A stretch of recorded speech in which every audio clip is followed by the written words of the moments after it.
Welcome to the 2019 World Classic Powerlifting Championship, live from Helsingborg, Sweden.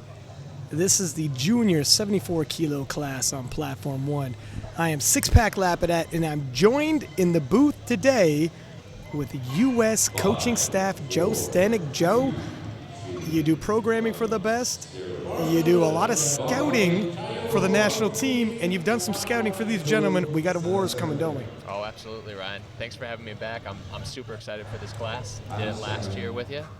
It's going to be a great time. Yeah, thanks for coming back, my friend. We got 140 as an opener for Wijnand Koen of South Africa.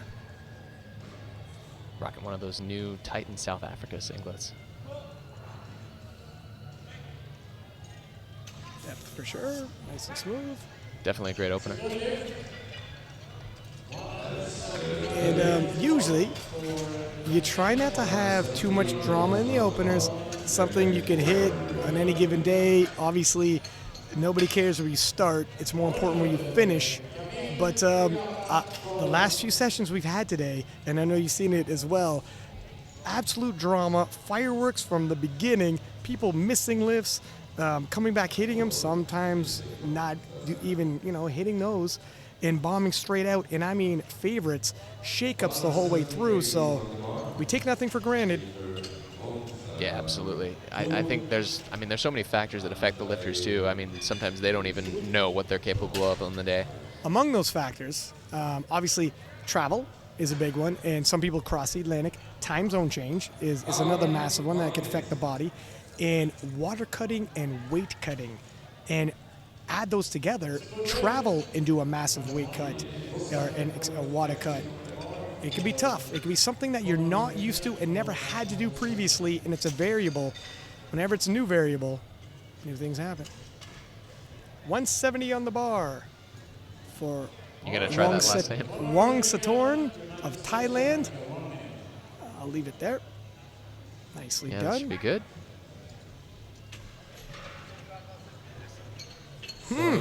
Maybe not. We have the same view as the one judge, so that's why there's 3 judges, 3 different angles, right? The same angle we got is the one judge that passed it, but. So this next lifter is one of my friends. 195, Ilyas Debuk. Debuk. There we go. Thank you, sir. You're welcome. he came up to me and clarified exactly how his name was pronounced so that we wouldn't mess it up.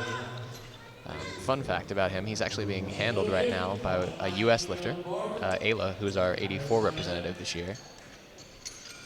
They met in the warm-up room, and he just needed some help, so she's helping him out.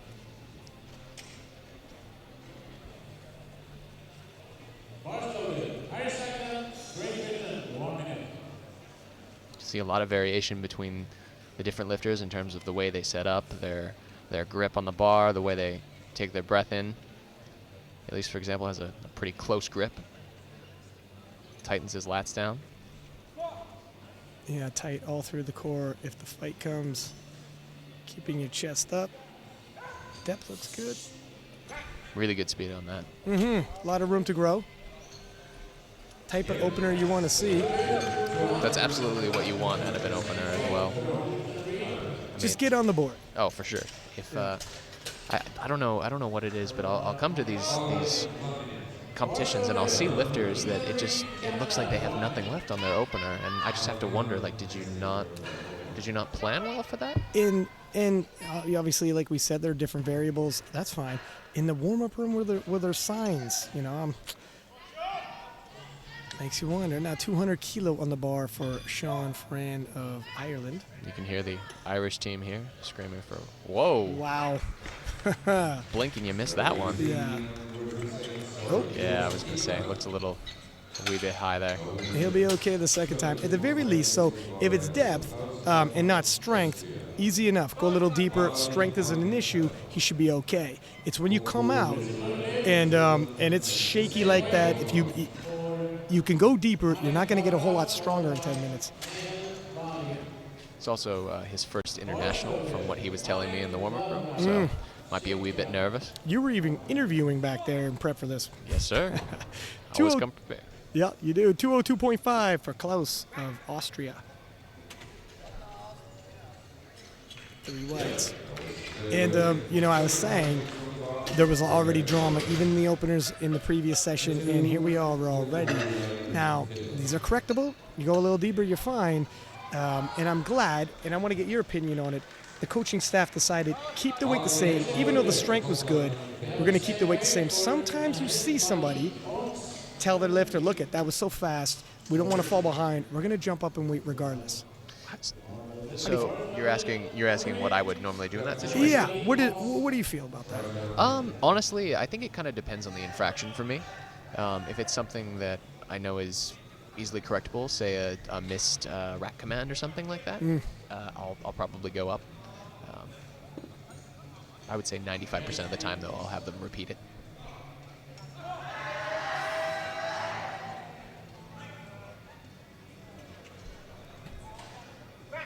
Depth looked good. It was work, though. Rocking a pair of Mark Bell sleeves, one of the IPF's newest sponsors. 205, 3 white lights for Eetu Kumpilainen of Finland. Yeah, it's one of those risky propositions when you do miss your opener.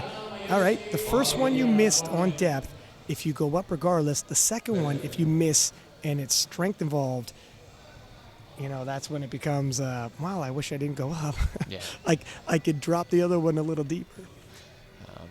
This gentleman here, you can see he has one of his racks in. That's actually to help give him a little bit more time as he's getting set up, because the spotting crew has to put one in. Aha! Little tricks of the trade. 210 is good for Roman. Something you'll see experienced coaches do with all of their lifters. Pop one rack in. So here's an interesting insight. So this next gentleman from Great Britain, I was told by the British coaching staff that he's actually squatted 260 kilos in training, and I was able to take a look at a video of it. It looked pretty strong. So I expect him to have a pretty good opener here if it's well below that number. Nathan Winsala, 235, and if the rumors are true, we're all going to be talking about him tomorrow on social media. 260 is a ridiculous gym squat.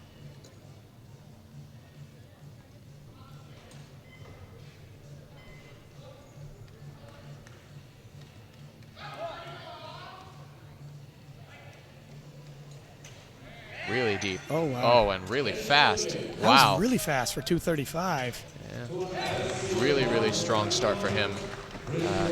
I would imagine we'll probably get close to that 260 number there, Ryan. Yeah, I mean, I was going to say, I want to see how 235 moves as an indication of how much gas he has in the tank. There are other factors like we went through. It's not as comfortable as hitting it at the gym, and the way 235 moved, completely 260 could be on the table, depending on, obviously, how everyone else squats. And we're going to be getting into the second round now, I believe. Yes? Yes, second round of our first flight here. 250 on the bar, and this is a pretty quick turnaround with 6 lifters. I think you're off by 100 kilos there, Ryan. Or sorry, 150. Thank you yeah. for the catch. Yeah. Well, that'd be a big jump. For Koen Winnen of South Africa. How much will that turnaround actually affect you want to load on the bar when you're already 5 out every time? You know, I would say for most lifters, if they're properly conditioned, it shouldn't be much of a problem. There are some power lifters, though, especially as we get into some of the heavier classes that tend to take quite a long time in between sets. 3-way lights. I don't know about your training, but my opinion is if you wait too long, you kind of warm down a little bit. If you go too short, then you'll end up, taxing yourself more than necessary. And sorry, I meant to say there's 8 lifters in there. I forgot to include these other gentlemen. But yeah, you're absolutely right. And it depends on the pace you're used to. I think, the heavier boys, the heavyweights, when they're shifting around the type of kilos they do, might take a little bit more time to recuperate. 170 loaded on the bar once again for Wong Satorn of Thailand. He just has to go a little deeper.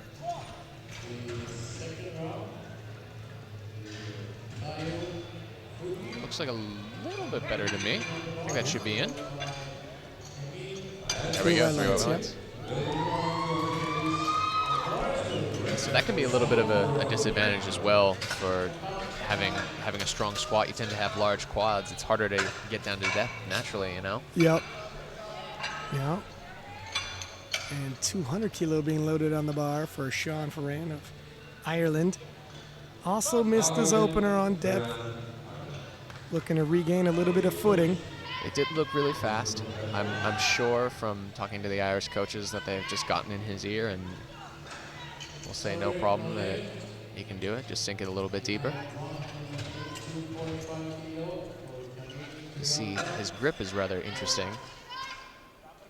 Thumbless grip.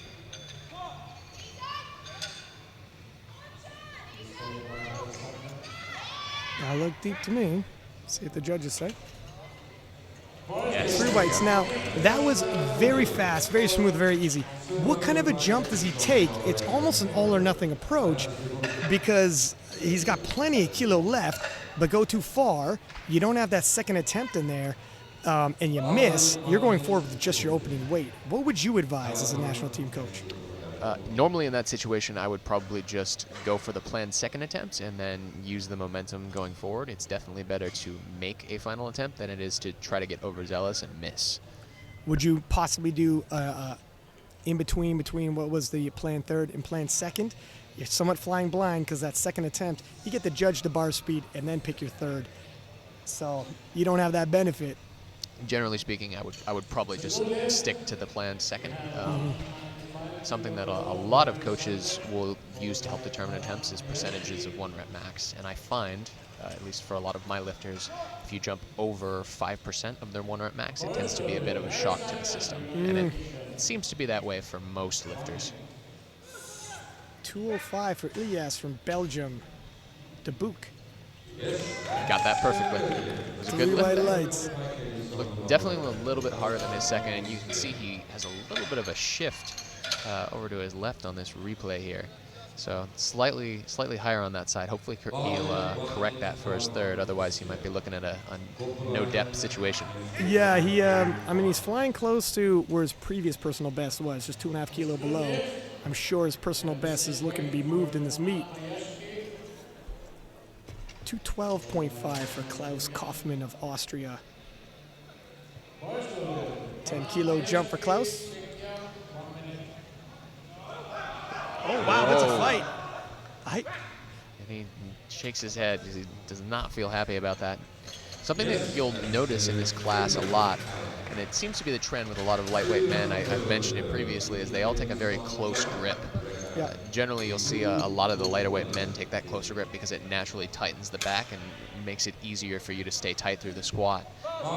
Generally, as a coach, I'll advise a lifter to grip as closely as they can without causing pain in their shoulders or elbows. Yeah, tighten the core. It's going to help. 215 for Eetu Kumpualainen of Finland. He is fired up. Look at him stare that bar down. Yeah, he's all types of fired up for a second attempt. I can't wait to see how he comes out for his third. I can absolutely sympathize with this. This is what I'm like on the platform. Is that right? Oh, absolutely. 10 kilos jumping from his opener. Ooh. That's a fight. Let's see what they say about that. It's on the line. Okay, there you go. So something that he did that I normally don't advise as a coach, that you'll see some lifters make an error a lot, is he really messed with the position of his elbows, and he actually pulled the bar further down his back than it needed to be, and that probably threw off his position there. That's why depth was a little closer. 220 for Roman Klepchi of Russia. 10 kilo jump. This would match his previous best squat in competition. You see, as a Russian lifter, a lot of the Russians tend to look up during the squat. They believe it promotes extension through the upper back to help stay tight. 3 white lights, and he's coming in pretty light for a 74 kilo. Yeah, very almost light.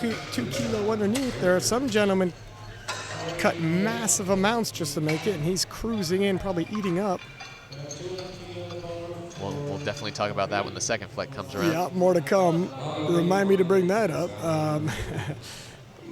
But 250, so we're already at the 250 range. It's only the second attempts. You had said 260's been hit in the gym, and when Salah pacing himself, 15 kilo, it's a big jump. Honestly, based on how 235 move, I would not mind putting that in myself. Jason Coleman, who is the head coach of the juniors for Great Britain, is a very experienced coach whom I know quite well. I'm absolutely sure he would not put that in if he wasn't sure. Another thumbless grip. It's to help get the shoulders in closer. Very fast. Okay, wow. Well. And I guess the proof is in the pudding. 15 kilos, slowed down a little, but he's still got room to spare. What would you anticipate his third attempt would be? I think maybe 262. We'll see. I would imagine Jason will probably say 260, and Nathan will probably try to talk him up into that all-time PR. He does have the disadvantage going in the first flight. He's not sure what he needs to squat. If he's looking for any kind of medaling per event, I'm sure he's also looking for the total. It becomes difficult, because they're split up like that. Yeah, and that's the unfortunate part of somebody who's made a lot of progress in between their national meet, which allows them to nominate for the Worlds versus this one. And 155 on the bar for Wyman of South Africa. Looks deep. Very solid. Yeah, he doesn't get bullied around by the weight. 5 kilo PB for him. Have to check myself to say that correctly since I'm on international soil versus PR. Oh, is that really? They say PB instead of PR? They do. They do. Most countries say personal best rather than personal record. Ah, I didn't realize that, sir. Yeah. We've got the new Alico rack out on the platform there. You got the chance to lift on it. I haven't yet. What did you think of it? It's nice stuff. Yeah, you're gonna hit some PRs. I didn't miss a lift on them, so no complaints. There you go. Can't ask for more. 177.5 for Wong Satorn of Thailand. 7.5 kilo jump, still 7.5 kilo below his previous best. Should move.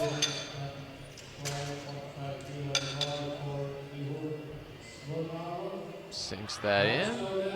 You know what? I think he was a little conservative. I think he had a little more in the tank. For sure. Yeah. But like I said, I definitely think it's better to go with the plan second and build that momentum rather than taking a huge jump and missing. Yep. And if 170 was the planned opener, 177.5 is definitely not the planned third. So I think they stuck to the game plan. Didn't risk anything. He's got a lot of gas in the tank for his bench press and deadlift. All right, here is the book. The book, 210 on the bar. Every ounce of my body wants me to make a joke about him writing the book on making third attempts. Oh, jeez. I take some low-hanging fruit every now and then as well with names, but 5 kilo jump.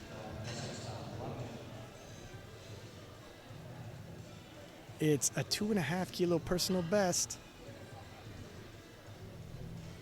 It's definitely going to be work. His second was not easy. Shaking a lot.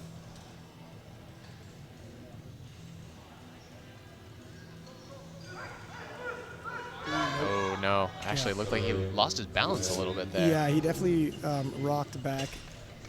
And it wasn't going to happen. Just slightly too much weight. Yeah. And sorry, go ahead. Oh, no. I was just going to say he'll be real disappointed with that. But he's got 2 other events where he can look to improve it. This is true. And 212.5 for Sean Fernan of Ireland. Yeah, oftentimes, lifters rarely go into a meet expecting to miss lifts, but the stats are you're going to miss lifts. You got to stay on point and rally yourself back for the next event. It's a long day. A lot of your competitors are also going to miss.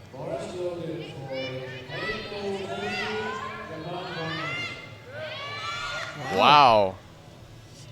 Yeah, I think that was his plan second as well then. Yeah, absolutely. The way he moved it. You can hear, I swear, the teams, as the competition goes on, they just fill the audience more and more. The Irish team is always so vocal. They are extremely vocal. Yeah, there were some other Irish lifters in the previous sessions. They get more and more rowdy as we get closer to the third attempts. And 215 being loaded on the bar for Klaus Kaufmann of Austria. Just a conservative 2.5 kilo jump. He's got a heart written on his singlet there. Maybe for the people back home. Oh, no. Just a bit too much. Yeah, depth was a little economical as well. And sometimes when you're sensing on that walkout, you don't have a whole heck of a lot of confidence. Self-preservation kicks in and start cutting depth a little bit. 220. It's really interesting seeing the difference between all these lifters in terms of the way they approach the bar. Like our gentleman here from Finland, he is trying to attack the bar quite literally. You know, the boost you can get from adrenaline. You know, you have your LS McLeans who go in there smiling, and you have other people like a Kimberly Walford who come out here like they're picking a fight. Adrenaline is an ultimate pre-workout sometimes. It can do wonders, but you have to control it because you can also gas out if you rely on it too early. Oh. Yeah, no, just a bit much there. Yeah, he does not seem too disappointed, though. Gave a little fist pump as he got off the platform. You know, it's a long day, and momentum gains energy, whether it's positive or negative. You got to fluff them off. 225 on the bar for Roman. Again, you can see Russia. the spotter's taking a little bit of extra time to put that rack in. Nice little trick there. The only thing is these spotters and loaders are quick. They are good. They're quite good.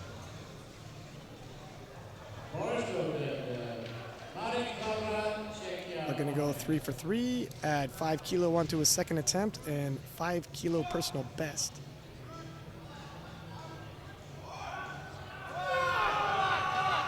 Oh, nice.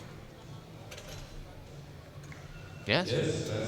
Stayed upright, stayed in the pocket. Nice bar path. Definitely looks like he's built a squat like that too. It's always interesting to me watching the lifters from the side because you can see the difference in their leverages. There's always the longer torso lifters always going to be great at the squat. All shapes and sizes, and Winsala of Great Britain, 257.5 kilo on the bar, just 2.5 kilo below you had seen him hit. So we know the strength is there as he brought it with him on this day on our international judging. It's a big squat for a 74 kilo junior. I think he should have this, but I've been wrong before. Walkout looks a little sticky.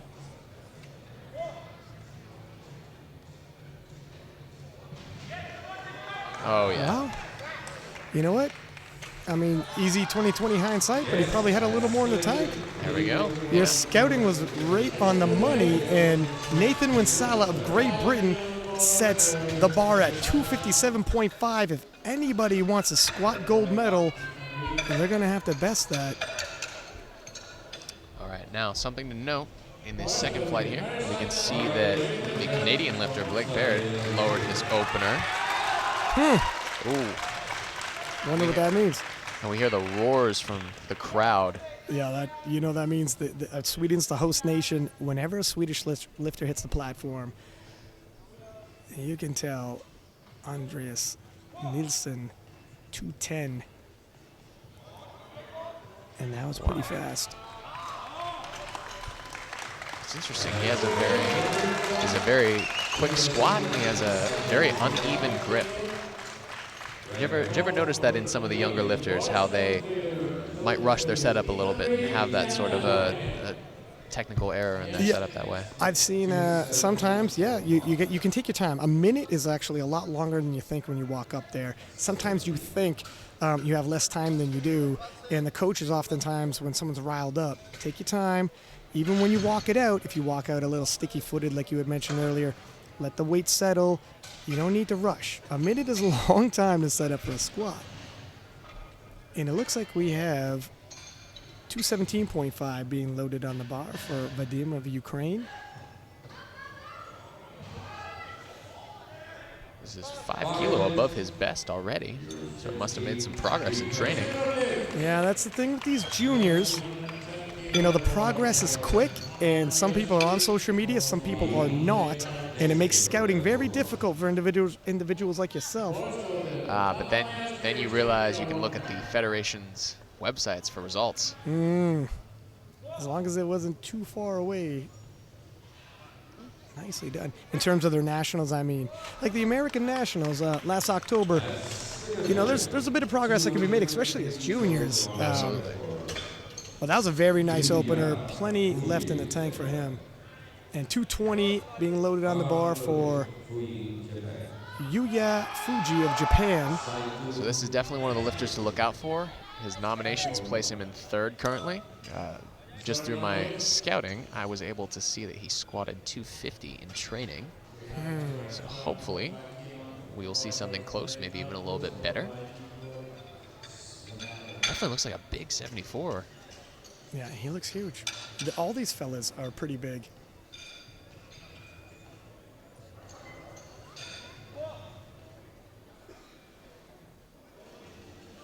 Wow, that was pretty easy. Almost non-effort there. Easy opener for him. But depth, yeah. Yeah. Yeah. You know, some of these lifters are going to hear the commentary afterwards, and individuals like when Salah will say, "How did you know I hit that when I didn't post it?" And Joe chuckles. He's got his pigeons out there. His birds come back with information. My sources are people I cannot reveal. That's right. So here's the other. Another Japanese lifter, 220, Sato Ryu. Wearing a Bull Powerlifting t-shirt, one of our sponsors here.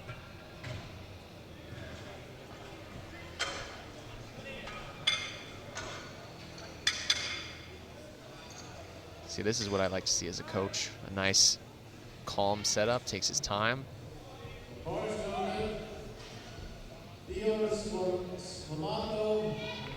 Looks solid. Yeah.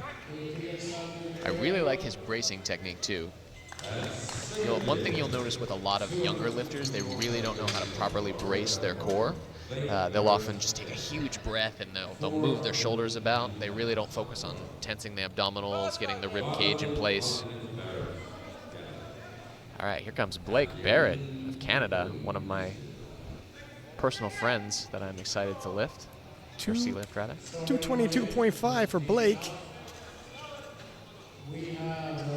He told me to, quote, make fun of his coach, Sean Noriega, whom I'm sure is watching from home currently.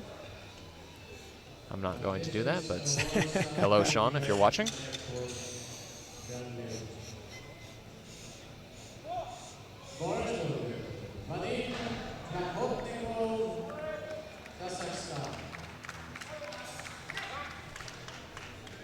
Moved pretty well, safer depth.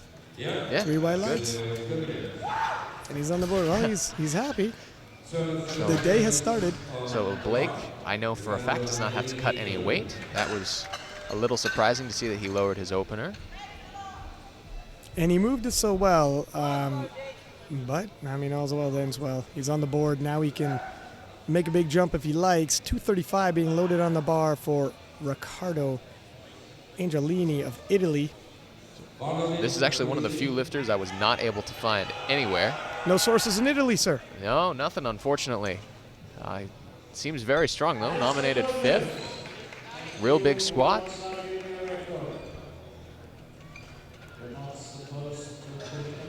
Tight lips in Italy. No dossier on the young man, so we're going to have to see how 235 works. To be fair, they are one of the newer member nations. To be fair to your scouting, I don't doubt your scouting, Joe.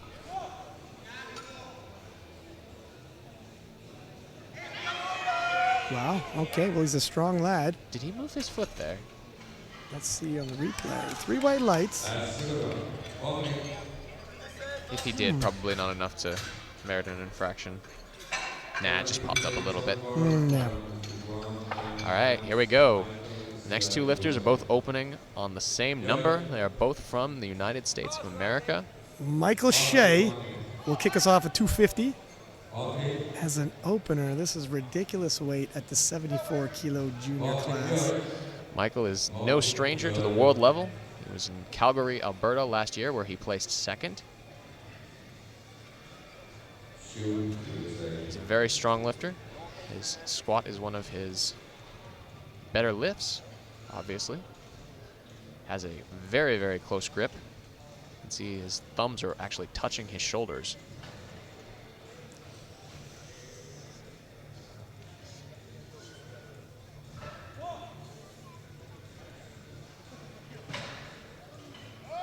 Oh, wow. Oh, yeah.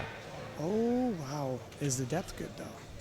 Yep. Yes, it is. All right. That was surprisingly smooth and easy, considering it's 250. His previous 260 personal best is definitely going to get shattered today. Absolutely. Now, the next American lifter, bar will stay at 250, Richard Cho. Yes, he's actually known to most of his friends as Pug. Pug. He is Pug the Goat on Instagram. We will see if he will become the GOAT today. Well, at least the best for the day. Yes. I know you mentioned this earlier. He cuts quite a bit of weight to make this class. Yeah, let's hear about the scouting reports on that. So he told me, and he showed me a picture of the scale, that he cut from 86 kilograms to make this class. Which is absolutely a monstrous cut. Let's see if it's affected him. Very slow and deliberate, 250, taking it almost at a tempoed squat. Well, if you're hoping that it affected him for the other nations, guess again. And that was a leisurely 250, almost flaunting the horsepower he has. And 217.5 being loaded on the bar for Andreas Nilsson of Sweden. Both of the American lifters have done well over the numbers they were opening at. I believe Michael's best is 280 in training, and Ricky's is 282.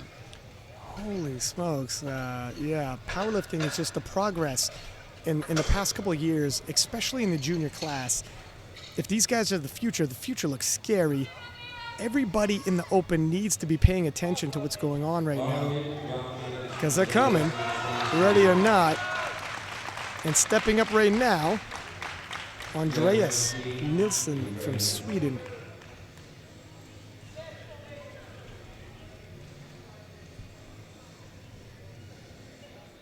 Really quick walkout on that one.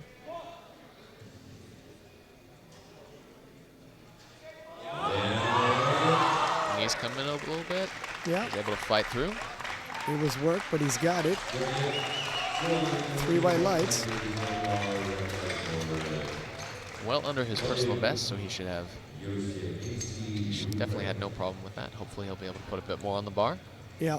Sometimes as the bar gets heavier, you ramp up yourself a little bit emotionally, and For sure. it moves sometimes the thirds just as good as the seconds. And 222.5 being loaded for Vadim Yarzemski. I know I personally try to tell my lifters to try to do the same, but ramp up your hype as you go. Yeah, and energy conservation is big. He's ready for the fight. He's obviously technically sound, keeping his chest up, so the bar path stayed and he was able to get through it. Yeah, energy conservation, if you try to go all in, super intense for openers, second, thirds, move on to the bench and do the same, by the time you get to deadlifts, you only have so much adrenaline. You know, it's hard to maintain that high level. But interesting here, we had said earlier, if you miss your opener, do you increase regardless? And Yayu Fuji of Japan missed 220 and jumped 12.5 kilo. Now, if you miss 220 on a technical, area like depth, all right, but 232.5 if you miss on strength, you never bought yourself that insurance with your opener. Would you advise that? Absolutely not. So for something like depth, you do not want to increase, in my opinion. Hopefully, he'll be able to make me look like an idiot in this case. Well, I don't think it'd make you look like an idiot because that's deep. Definitely a bit harder. Yeah, that probably should be good, and it is. But it's the thing is, 220 moves super fast because it was a little high. When you sink it a little lower, even that extra half an inch, things change. Best not tempt fate, but he pulls it off. Yeah, in my opinion, you travel all this way, you're probably crossing an ocean or two. You definitely don't want to risk that. But in this case, I'm sure his coach probably knew what he was doing. He probably knew his lifter well, and that's important as a coach. You need to know your lifter and know their abilities. Agreed. 232.5 for Ryu Sato of Japan.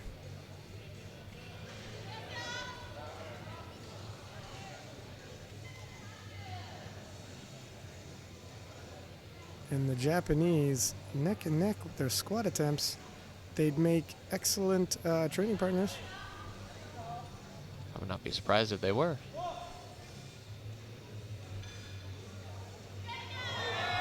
Ooh. Nope. So you'll really, especially at these higher percentages, you'll really see a lot of lifters' hips kick back first.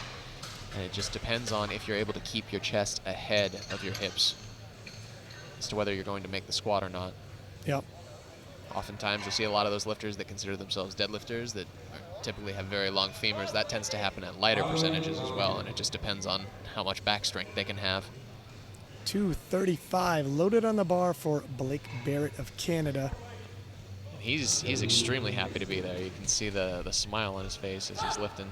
Yeah, that's kind of the way he approaches approaches most of his meets and most of his days.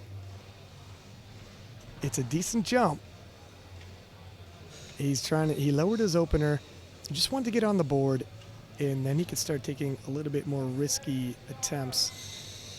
Having said that, this should still be within his means. Yeah, he's done 240. Yep. And his training has gone well.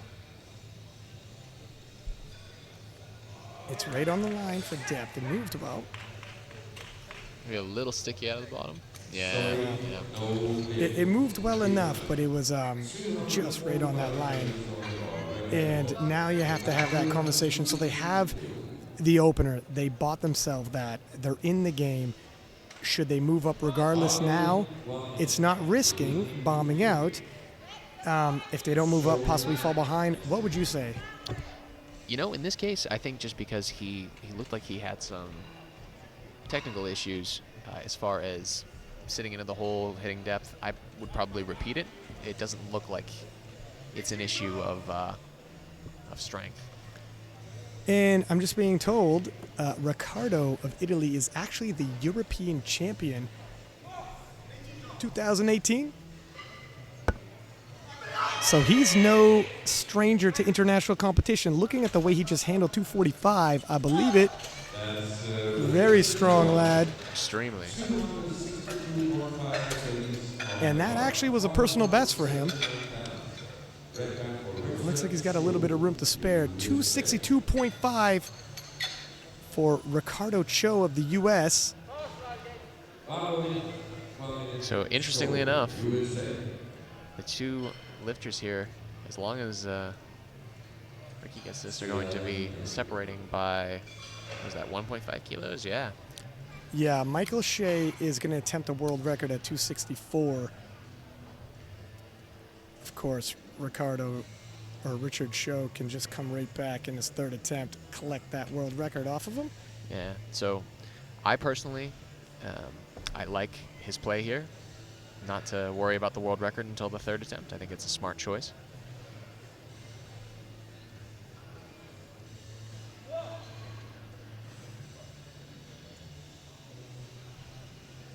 Gets ultra tight, really sits it in there. So slow and deliberate on the way down, very tight and controlled. He's happy, he nods his head. Yeah, he's so strong in the core.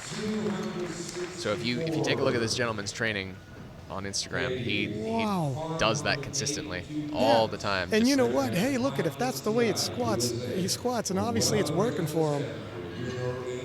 Here we go, Michael C.A. out of Texas.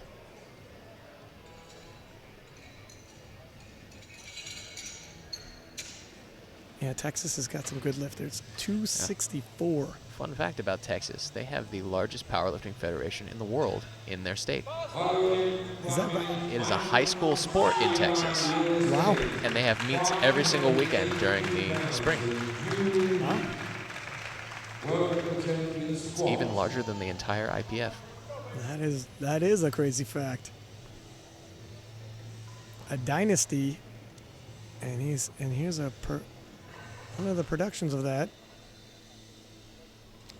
264, a world record attempt in just his second squat of the day. He's got plenty of time. Again, taking that full minute like a veteran lifter.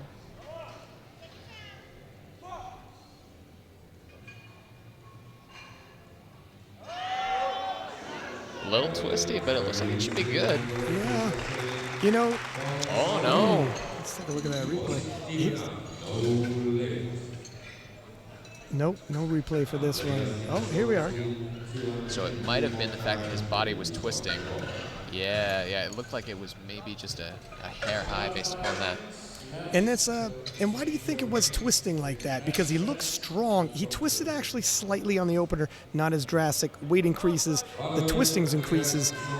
Is it lopsided in terms of strength? You know, if he's dealing with something. So it could be something like that. It could be something as simple as, you know, we're powerlifters and we move up and down a lot. We don't typically train in the plane of motion that trains the musculature that would prevent that.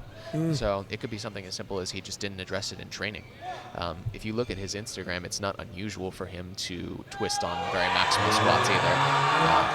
222.5 looks good for Nielsen, and the judges agree. Yeah, I mean, and that's where the assistance work would really help correct these imbalances. You'd be surprised. If you have that kind of a problem in your training, it really doesn't take that much in terms of accessory work. Just a little bit of anti-rotation once or twice a week can usually take care of something like that. Mm-hmm. Well, he will have, oh, and look at that. Michael has opted to go up to 267.5 regardless of missing 264. It wasn't really strength. However, I don't know if the twisting's going to stop. It depends if he can make some small adjustments.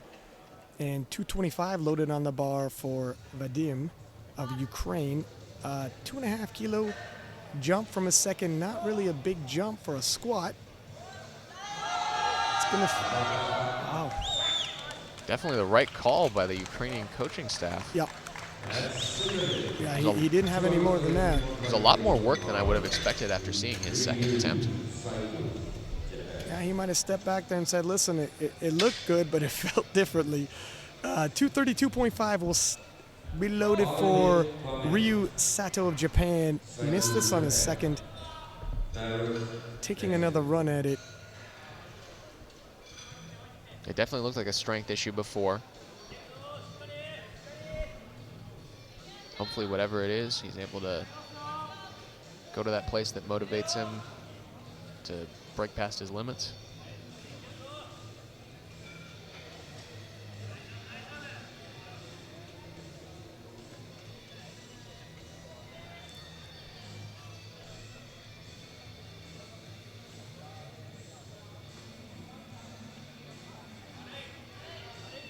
Sometimes it's just a matter of motivation, catch a little inspiration, kicking into another gear. Depth is there. Nope. Speaking of inspiration, our next lifter, Blake Barrett, another fact he told me, he likes to listen to Broadway musicals when he trains. Yeah, I would not have expected that. Blake missed 235, going up to 237.5.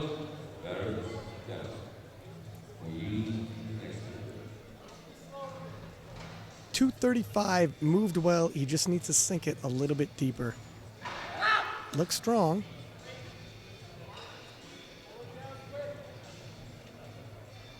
It's just under his personal best. So he should be good for this type of weight. Hopefully he can just make that adjustment.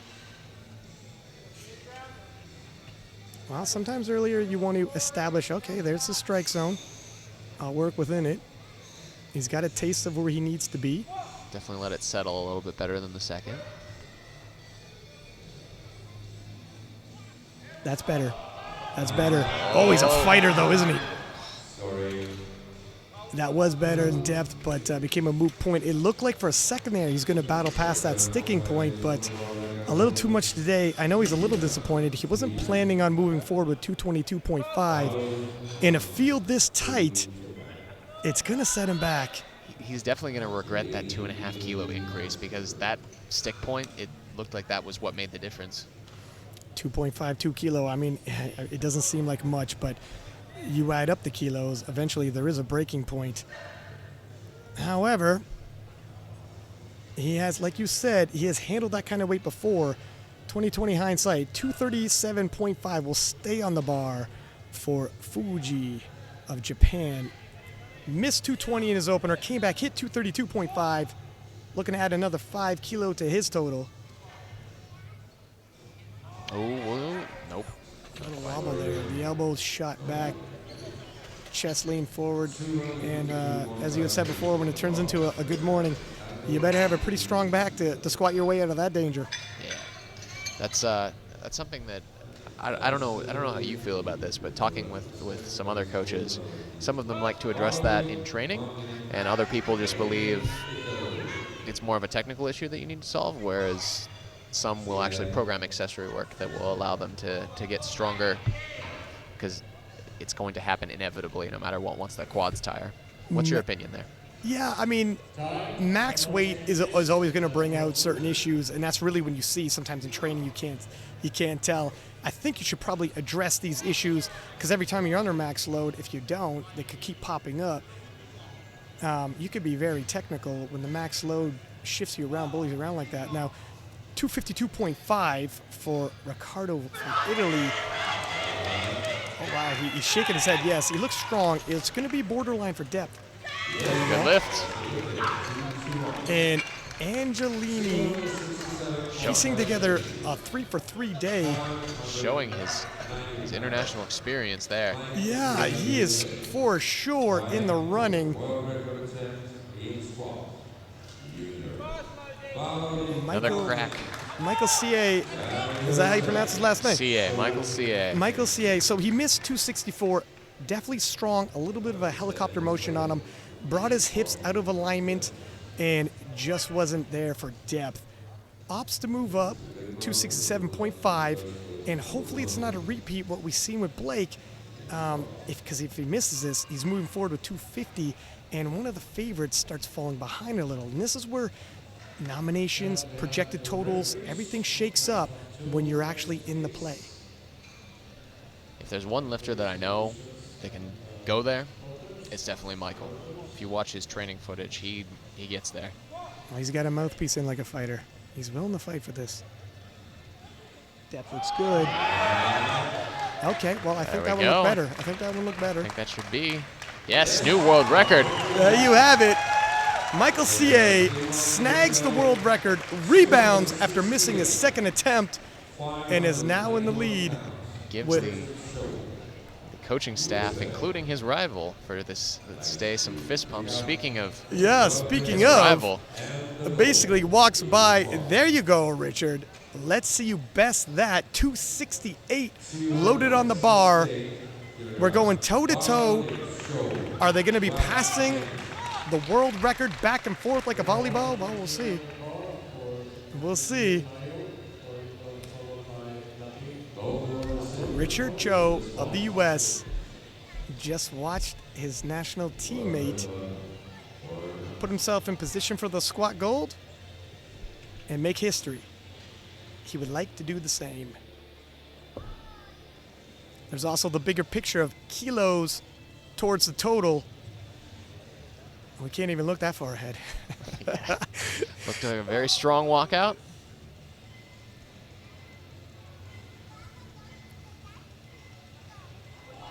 Yep. Oh my gosh. Woo! And this young man is strong. There he is, world record. Wow. Snatching it back from Michael. And he just sunk it down so confidently. Doesn't change his setup despite having that weight on his back. And on the way up at lockout, he was smiling because he knew we had it. And wowzers, 268 takes the squat gold in the 74 kilo junior class. Do not go anywhere.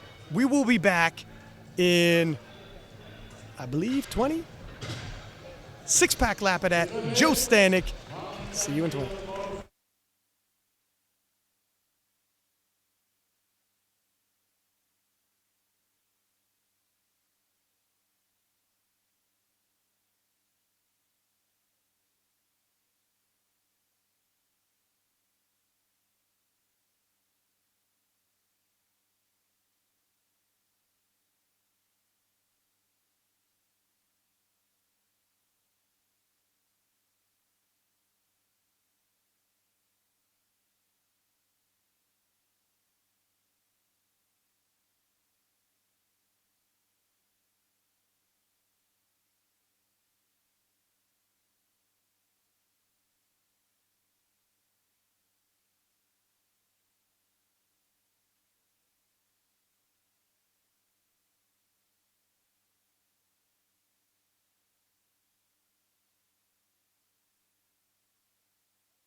Welcome back to the 2019 World Classic Powerlifting Championships, live from Helsingborg, Sweden. Six-pack Lapidat and Joe Stanek. We have the 74-kilo junior lifters about to start the bench press event. And Joe, we've had a squat session of historic proportions. World records fell back-to-back by both Americans, Cho and CA. And are we anticipating some fireworks again for the bench press? Oh, absolutely. I was just saying to you, Michael CA, he did his last bench session. I've never seen a human being that small move 170 kilos so quickly. He's opening at 182.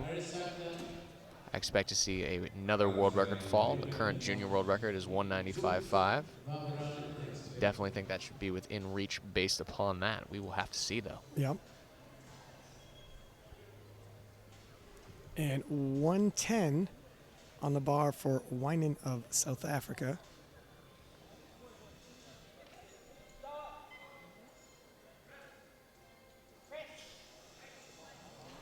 Fairly smooth. The South African got some interesting wrist wraps, sending mixed signals here. Yeah, they don't exactly look loyal to his country. He might have had to borrow those as long as they work. And 125 for Wong Satorn of Thailand. And ordinarily, I would say we're not expecting any fireworks with openers. You just want to get on the board, and then you can start taking some risks. You're not risking your total or bombing out. But we've seen fireworks in the openers.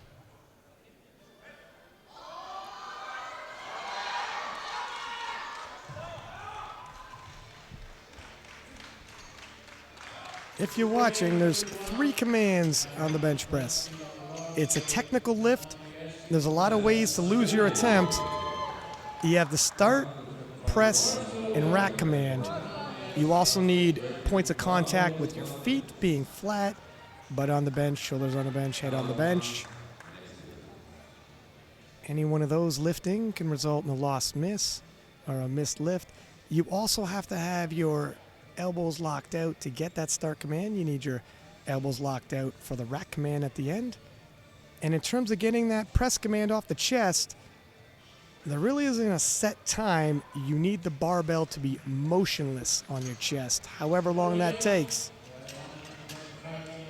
You see right there, that was a fairly quick press command because the bar was motionless and sturdy pretty quickly. You'll see a lot of these lifters looking to set large arches with their backs in order to shorten that range of motion. Takes a lot of technical skill and tightness to be able to set an arch correctly, although the internet might disagree with me. Social media warriors. It also helps put those shoulders underneath the touch point, which is important to the health of the shoulders as well. Absolutely, yeah. You got the lever and you got the fulcrum of the lever.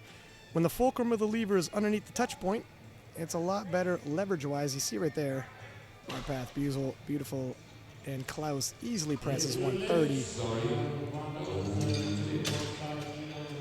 So when Salah has a big squat, easily registered 125, well, Klaus, 130 was a miss. I think he jumped the command there. Is that right? Yeah. It moved easy enough, and that's why you want an easy opener. He'll be able to retake that. Hopefully he keeps it in the same weight. Now, when Salah had a big squat, how is his bench in terms of your scouting? It's good. I wouldn't say great. He did come out fairly earlier in this semi-short flight, so yep. Maybe not his best. His lower body lifts are definitely going to carry him. I can definitely say that. Gotcha. Just looking to add to the total so he can pull big. Hold serve 130 for Itu from Finland. Looked good. See if the judges agree. Yes. And they do. Pretty good technique. So rather dramatic player. Sorry, Kaufman missed 130 on a technicality, went up 35 kilo. So the thing is, you miss 130 and it's a technicality and you're telling yourself that's easily adjustable, we'll be okay. Missed a command, not a big deal. 5 kilo though on the bench press in the 74 kilo class, you can miss 135 on strength. What do you think about that move? I think for me, that would be maybe the one instance I might go up if the lifter was absolutely confident that they could correct that. I don't think jumping the command is the worst thing in the world. It is a little bit frightening to me, though, that that's happening at the world level. By this point, you would think, no problem, I should be able to understand that. That's a basic part of powerlifting. But we do get nerves every now and then. And no problem, 132.5 for Sean Ferran of Ireland. Yeah, I agree. The only thing is 130 wasn't a strength issue, it was technical. But 5 kilo, you've seen the breaks on benches. True. It's a decent jump. So what was started off a technical issue could end off a strength issue. We'll see. 135 for Ilias Debouk from Belgium. Checking my pronunciation, and Joe's giving me the head nod. You can see he's making a veteran move there and pulling the spotter aside, telling him exactly how he wants his hand out. Too many lifters do not take advantage of that minute that they have. And it's okay to remind them. They see a lot of people come out. They'll recognize your face, not necessarily how you like your bench handed off. Nice setup. Easy peasy. Yeah, lemon squeezy. He was, Elias was showing me his bench training in the warm-up room, some footage of it. He's, I believe, hoping for 150 today. We'll see how that goes. Certainly on pace. Speaking of 150, loaded for Roman Klepchi of Russia.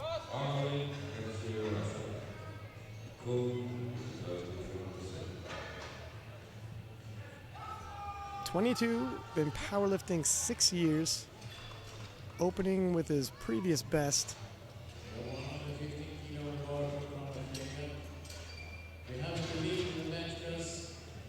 I'm sure the Russians are convinced this is no longer his top end.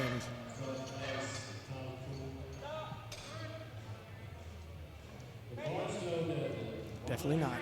Really good technique there. Yeah, he's got some room to spare. Bench training has been going well. It's something the Russians, every time I see them in the back warming up or just out here on the platform, they always have very consistent technique no matter what the lift is or what percentage or what attempt they might be doing. Very few errors. 117.5 loaded on the bar for Wynan of South Africa. Already coming back around to the second round. This is definitely something, especially in the bench press, I believe, that you want to take into account when you're picking attempts out. A quick turnaround on the upper body definitely takes a toll. Yeah, especially if the setup, you get pretty tight, and then when under load, there's a lot of tension. To assume that again just moments later. 7.5 kilo jump. Doesn't slow him, well, slows down a little at lockout, but he looks good for it. Well, that'd be a good lift. Yeah. What did you see, sir? So from this angle, you can see his heels lifting off of the ground slightly. Doesn't quite look like it on camera, but you can see the very back end kind of coming up. You're a tough judge. You're tough. Not even the camera caught that. 132.5 for Nathan Winsala of Great Britain. 7.5 kilo jump. So we'll match his best. Should be good for it. Judging by his squat, I think those personal bests are long history now. Another little tidbit that Jason, the head coach for the British team, told me about Nathan is that he actually does not like to smile. So if we see him crack a smile during any of these attempts, it's a big deal. Just in general or in competition? Just in general. I'm not sure well, why. I might have to talk to him later about that. That's a bigger problem. But here's the lift off. Wow. Really excellent technique, too. You can see he gets a nice arch out of that. Yeah. Beautiful setup. And I think 132.5, he's got a lot more in the tank. I'm expecting another 7.5 kilo jump. What do you think?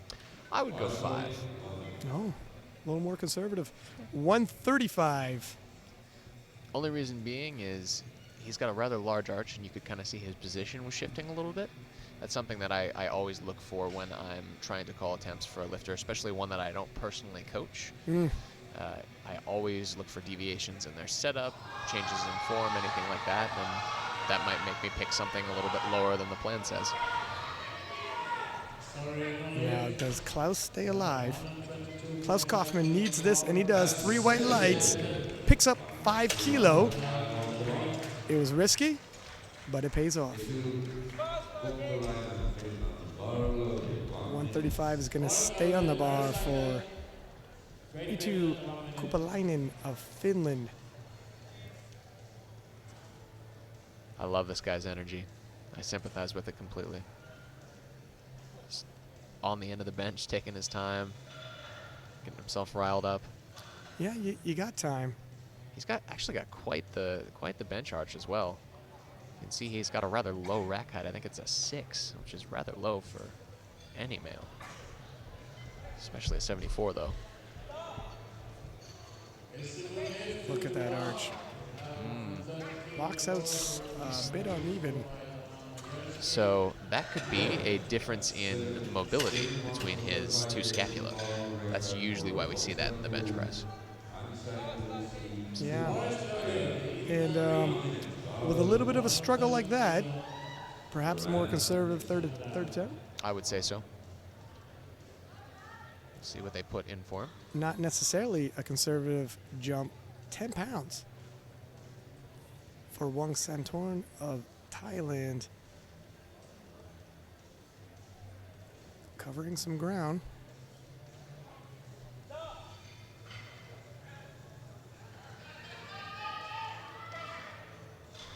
But he handles it. Pretty easily. Yeah, surprisingly easily. Looks like he's got a lot more in the tank, and I guess that opener, they just weren't taking any chances. 137.5 being loaded on the bar for Sean Ferran of Ireland. So something else interesting that you'll note between a lot of these lifters, you'll typically see 2 styles of benching. You'll see some that will very actively drive with their legs. Once the bar touches their chest, you can almost see the force transfer from their legs upward. Or you'll see some lifters that are constantly driving with their legs, trying to use that force to push their rib cage as high into the air as possible and create that arch. It's usually the 2 styles of benching that we'll see. We're seeing a good mix of both of those, and they're both effective in their own way. Good lift. And 140 being loaded for Elias Debuk. 5 kilo jump for him.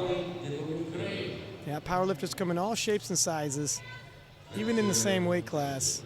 Everybody's got different levers, and you really got to find the setup and technique that works the best for you.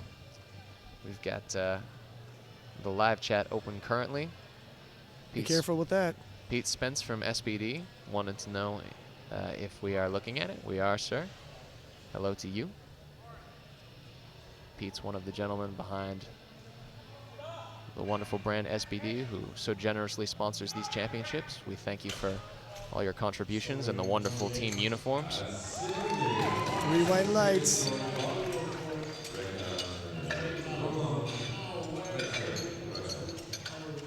And 160 being loaded. Roman Klepchi of Russia. 10 kilo jump from his opener. It's a sizable jump in the bench press event, 74 kilo.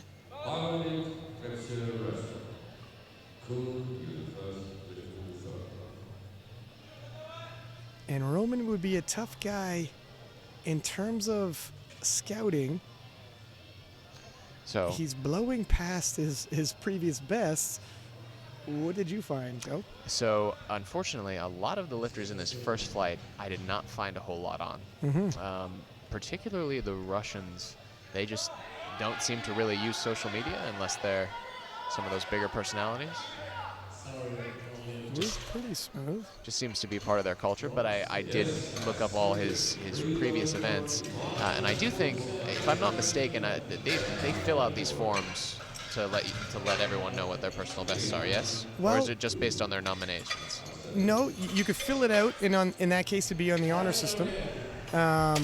But you don't necessarily, no one's going to go back and assume you're lying and want to double check your PR. So So I do believe that his personal best is not that in competition from what I saw on the Russian Federation's published results. Well, there you go. So just might be a way to throw people off in case they're paying attention. Hey, there's a whole lot of levels to this in terms of strategizing. Sometimes you'll even see countries put in a bunch of extremely low openers for their lifters and then change them at the very last second. Saw that a lot in Calgary last year from the Algerian team. Yep. Never know what to expect. 122.5 kilo, 5 kilo jump. Whining from South Africa.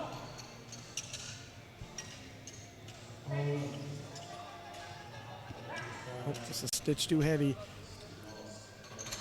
And yeah, I mean, if you're looking at the projected totals and you're at all trying to strategize in terms of what you think you might need, finishing off squats, finishing off bench press, and you're looking ahead thinking, oh, wow, if he's starting with that deadlift, you know, you're not sure what you're going to be dealing with. Come the deadlift event, that number changes right before it starts. What did I say? 137. Yeah, you picked it well. That's $5 you owe me, Ryan. Wait. I'll get you a coffee, sir. I'll take you up on that. Well, I get it from the media team room, but I'll make it for you. 5 kilo on the bar. Now he's got to hit it. See him fighting for every bit of that scapular depression.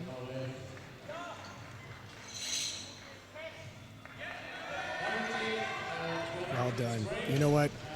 And I'm going to give you a little kudos here. I think that was right on the money. I don't think he had another kilo in him. 137 it is.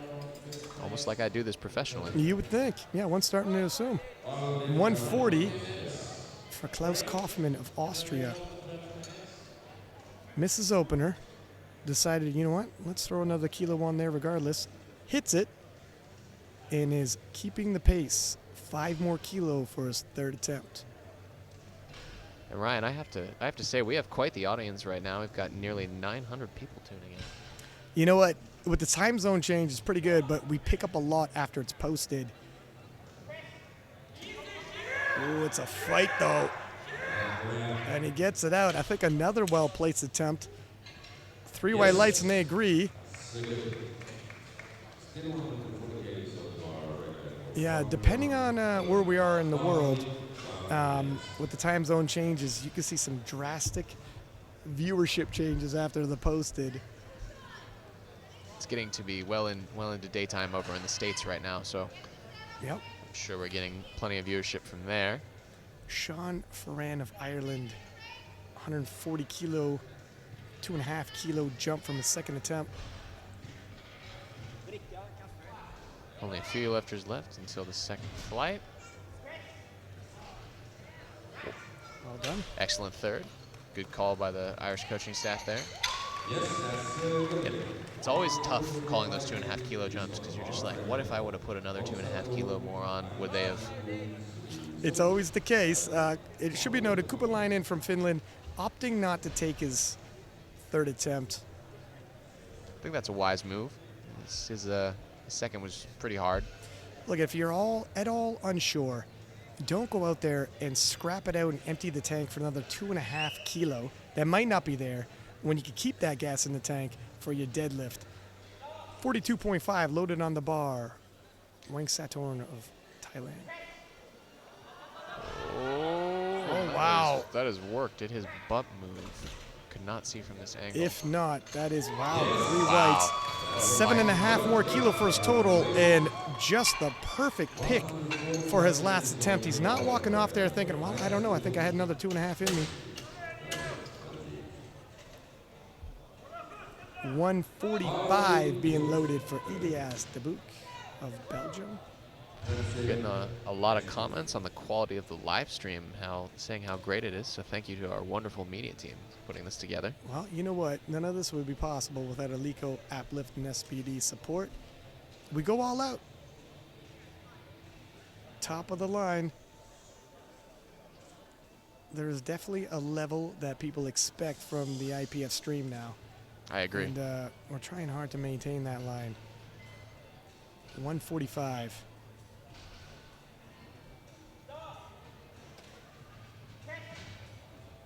Ooh, the brakes come on quick. Nope. Not quite today. Nope, just a stitch too heavy. Unfortunately, Elliot's just not having the day he was hoping for, that's for sure. 165.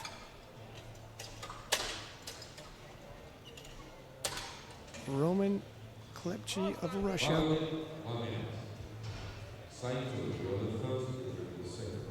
So from what I've seen of his results, this will actually be a personal best. Would this match his personal best or surpass? It'll surpass by 2.5. Okay.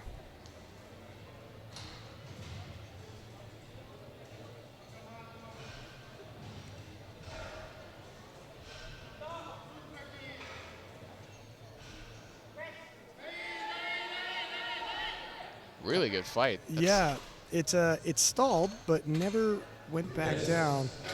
It's actually kind of surprising. Typically, if I see a wide bencher who has a long range of motion, they don't usually have a lot of fight in them when it comes to their bench press. So All or nothing. that's Yeah. quite good. He stalled a couple times, and you're allowed, for anyone listening, you're allowed for the bar to stop and pause. It just can't come back down, and then you pick back up again from there. It can only go in one direction, and that's off your chest to lock out. 120, we're going right back into the next flight. We're staying in the 74 kilo juniors. So we're going to be kicking up with the openers. And Ryu Sato will start off 120 on the bar for him.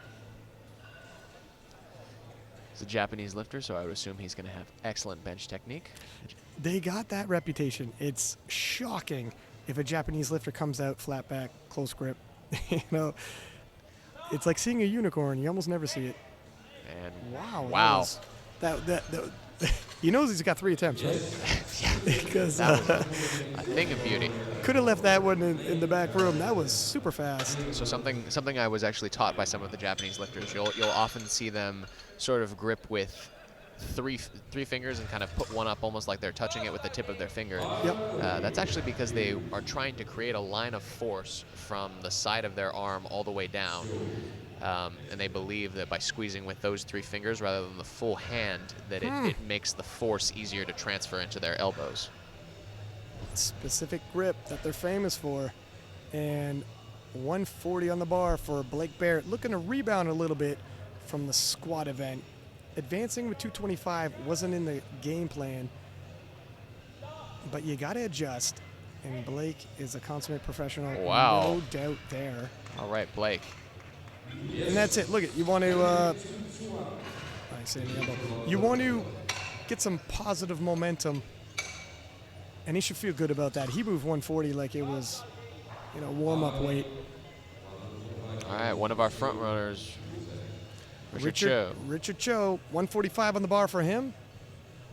It says his previous best bench was 147.5.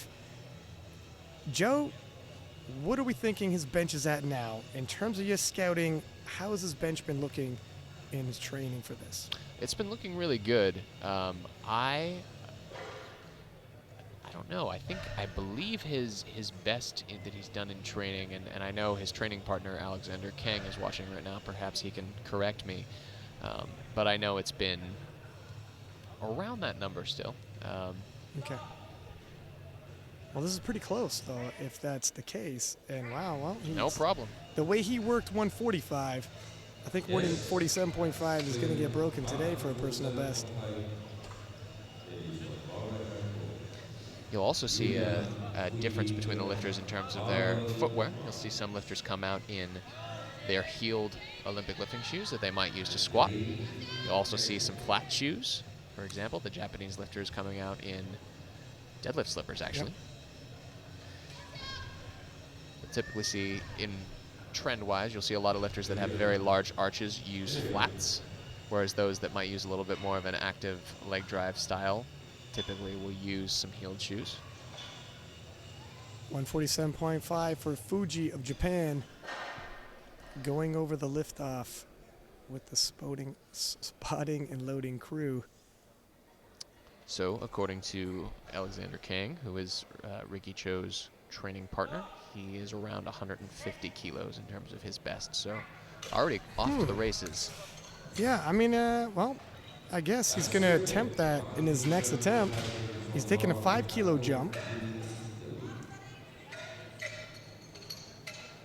And the way 145 moved, it looks like he's got a lot of room to go. And the European champion from 2018, Riccardo Angelini of Italy, starting with 157.5.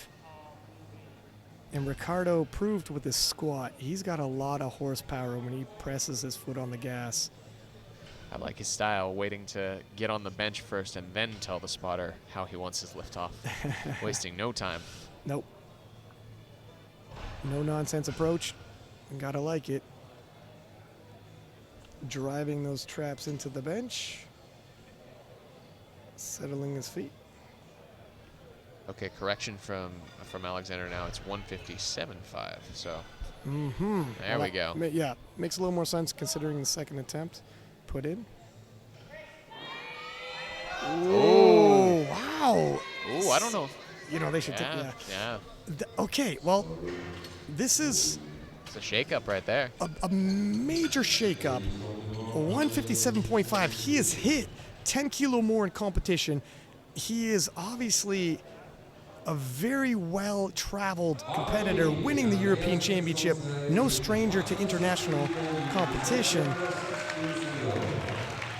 Small adjustments can be made, but if he can't, that's a massive shakeup for the bigger picture. And 160 for Andreas Nilsson of Sweden.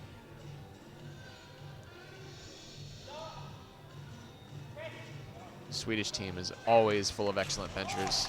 Obviously, they have Eddie Berglund, one of the best pound-for-pound benchers in the world. Yeah, the Swedish team is stacked this year, as you'd expect, because of the host nation. They have tons of lifters in every single weight class, but some of the medal favorites, you walk around the host city and you see billboards with Isabella von Weisenberg. Bus stops have posters of Isabella von Weisenberg. And they're getting a lot of attention, a lot of support locally. And speaking of, we got 165 here. Vadim of the Ukraine. Very big opening attempt. Yeah, considering his personal best, 171, given the kilo of the 171, that's got to be a national record back home. Ooh, you'll see he's got a bit of a bulldog grip, as that's called, on his bench. Not really completely gripping the barbell. Kind of getting just a bite on the bar with the fingers? Yeah, it's a technique that some lifters will use because they believe it creates more drive through the arms. All right, now speaking of big benches, the heaviest opener, Yeah, Michael C. Michael C. Is it Michael C? The live chat is saying C. I'm not sure if I can trust it though. Okay, well let's see. Let's see. 182.5. It is a monster opener, and 195.5 is the current junior world record. Obviously, depending on how this moves, could be within striking distance. The overall goal is to win the world championships. World records are nice if you can collect them along the way, but you don't want to overreach for them. Building the total has got to be paramount. He's really shaking on that. Ooh, Yeah, a good. little stickier than he would have liked, I'm sure. Yeah, there's a sticking point now. Wondering what that is? Is the back just a little tight? Maybe. I do know, and I'm sure Taylor Atwood could attest to this, when you generate a lot of tension in the bench press, you do tend to shake. If you've ever seen Taylor bench, he shakes so much. So that could be what's going on there. I know Michael is a very big archer, and he tends to create a lot of tension through his legs to create that arch, so that might be causing that tension to then transfer into his upper body. And the sticking point, do you think that's something that we could see just him bypassing the second attempt, or do you think that's an indication of possibly a little closer to the end than he would have originally suspected?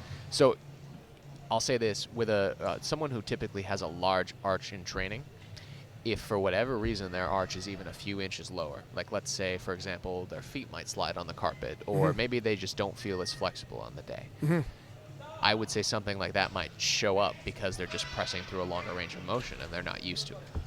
132.5, easily handled by Ryu Sato of Japan. Yeah, and there's nothing like squatting a world record that can make the back just a little bit tight. For sure, especially with that twisting that he's got going on. Not something you're going to be doing in training. Obviously, just set up on your bench. And when you do that back home, you don't have to work with that variable. 147.5, Blake Barrett putting 7.5 kilo onto his opener. Looking to cover a little bit of ground here. Blake is another extremely technical bencher, as you might expect from somebody coached by Sean Noriega. Big arch there. Nicely done, handles it well. 3 whites, and He's look at that. extremely happy with that. He's happy. Look at now he's got a little more positive momentum going in his favor. Spirits are picked back up. Momentum's a real thing in sports. You can feel the shift. And Blake, it's going to be interesting what they put in for his final attempt. 5 kilo. 150 for Richard Cho of US.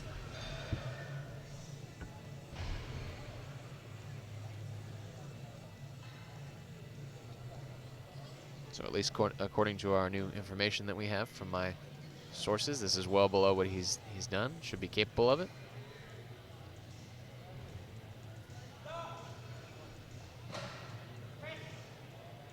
Oh, a little sticky. Yeah, there definitely was a sticking point. He battled through it. 3 white lights. Now, are you still comfortable with 157.5? I would imagine he's probably going to go less. If you look at this replay, you can see his feet are really sliding there. Yeah. So, little trick for everyone out there that is well within the rules that might help that. You can put a little bit of water on the bottom of your shoes, and that'll help them slide a little bit less. 155. Some people might say, oh, chalk your shoes. Actually, against the rules, so do not do that. Yuya Fuji of Japan, 7.5 kilo jump from his opener. One of the advantages of also being a referee as well as a coach. You get to learn those rules. I guess it helps for your coaching. For sure. And I highly recommend, if anyone has the time, volunteer and become a referee. This is a volunteer-based sport. Yeah, you got to get back. It's a bit of work, but he gets it. Refs agree, 3 white lights. And Riccardo Angelini surprisingly missed 157.5. He's going to take another run at it. He has hit 10 kilo more than this in competition. No stranger to the international level of judging in terms of the nerves. You know, he's probably been in this situation before. Experience is something you could rely on. Let's see if he can handle 157.5 in his second attempt.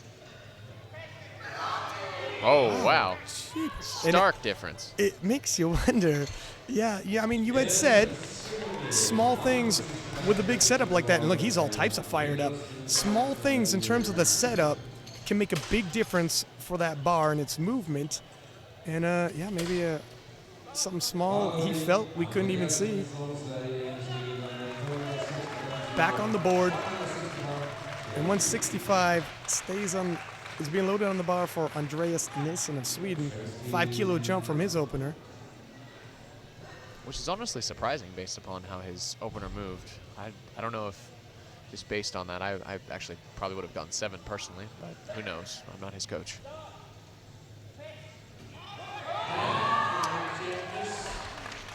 Definitely the right call for a second. That looked like a second attempt.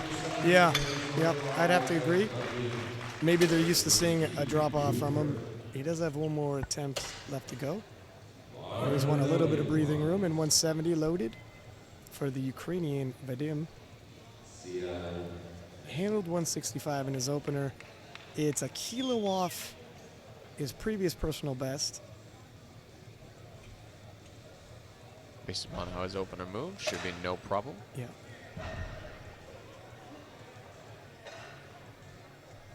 He's got a heel up still. Yeah, there we go. I think he put it back down. Judges give it to him. 3 white lights. And yeah, it moved pretty smooth. Looks over to his coach and gives him a very subtle, confident nod. So Yeah, I'm assuming that means something good. Whatever we discussed earlier, put it on. We're feeling good. Michael C., speaking of feeling good, 187.5. Now, 182.5. A little shakier than we might have thought, but he was coming off the squats. You're a little tight. The setup slightly adjusts. When it's an aggressive setup, the bar might not move like you might expect. Loosen up a little bit, starting to get into the bench form. We can see a lot of changes. Look no further than the returning European champion, Angelini. Massive change from his opener to his second. Actually, already seems like his arch is going to be a bit better. Really taking his time to make sure he gets set. Yeah. Ooh, feet are slipping ever so slightly.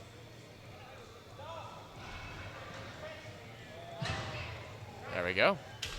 I would actually argue that was slightly better. I think so. Yeah, there wasn't any hesitation on the bar speed. He was shaking like he had said, but I mean, he's holding an aggressive arch. Yeah. Held steady enough. Now the question would be, what do you go after that? I don't necessarily think that a world record is there. No, I wouldn't chase it just for the sake of chasing it. There is a bigger picture. World records you collect on the way to building your total if they're within reach. But you reach for a world record, you miss, and the Americans, they took the exact same approach. 192.5 world record will stand for now. Now we have 145 being loaded for Ryu Sato of Japan. I think it's also smart because if you look at the prognosis, say Michael and Ricky both get their thirds, they will be 9.5 kilos apart, which is definitely going to be important for Michael as he is not as good of a deadlifter as Ricky. One arm locks, then the other. See what the judges say. I think that should be good. I didn't see a bar dip. 3 red lights. Yeah, you got to pick up every kilo you can. It's a marathon, not a sprint. And 152.5 loaded for Blake Barrett. He was getting right back on track. Had a bit of a shaky squat event. But the bench press event, he's building up all types of steam. This is a huge, huge personal best for him, 10 kilos. Well, I mean, he probably had the discussion with the coaching staff. Look, we're behind. I'm willing to take some risks. I know what we discussed earlier with the battle plan, but I got to pick up some kilos. I think he should be good for this. 147.5 moved very well. Yes. And there you have it. And look I think that was probably right on the money. He's happy. He's hyped. I know from talking to Blake that bench has been a bit of an Achilles heel for him at meets, so it's great to see him do so well. Yeah, and he left there happy and back on track.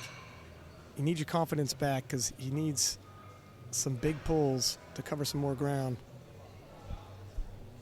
152.5, small 2.5 kilo jump. Definitely the Ricky right call. Cho. It's one of those situations where you're unsure if you can do 5, you always make that call to go Yeah. 2. I'd agree. Err on the side of caution. You load up 5, it's not in the tank.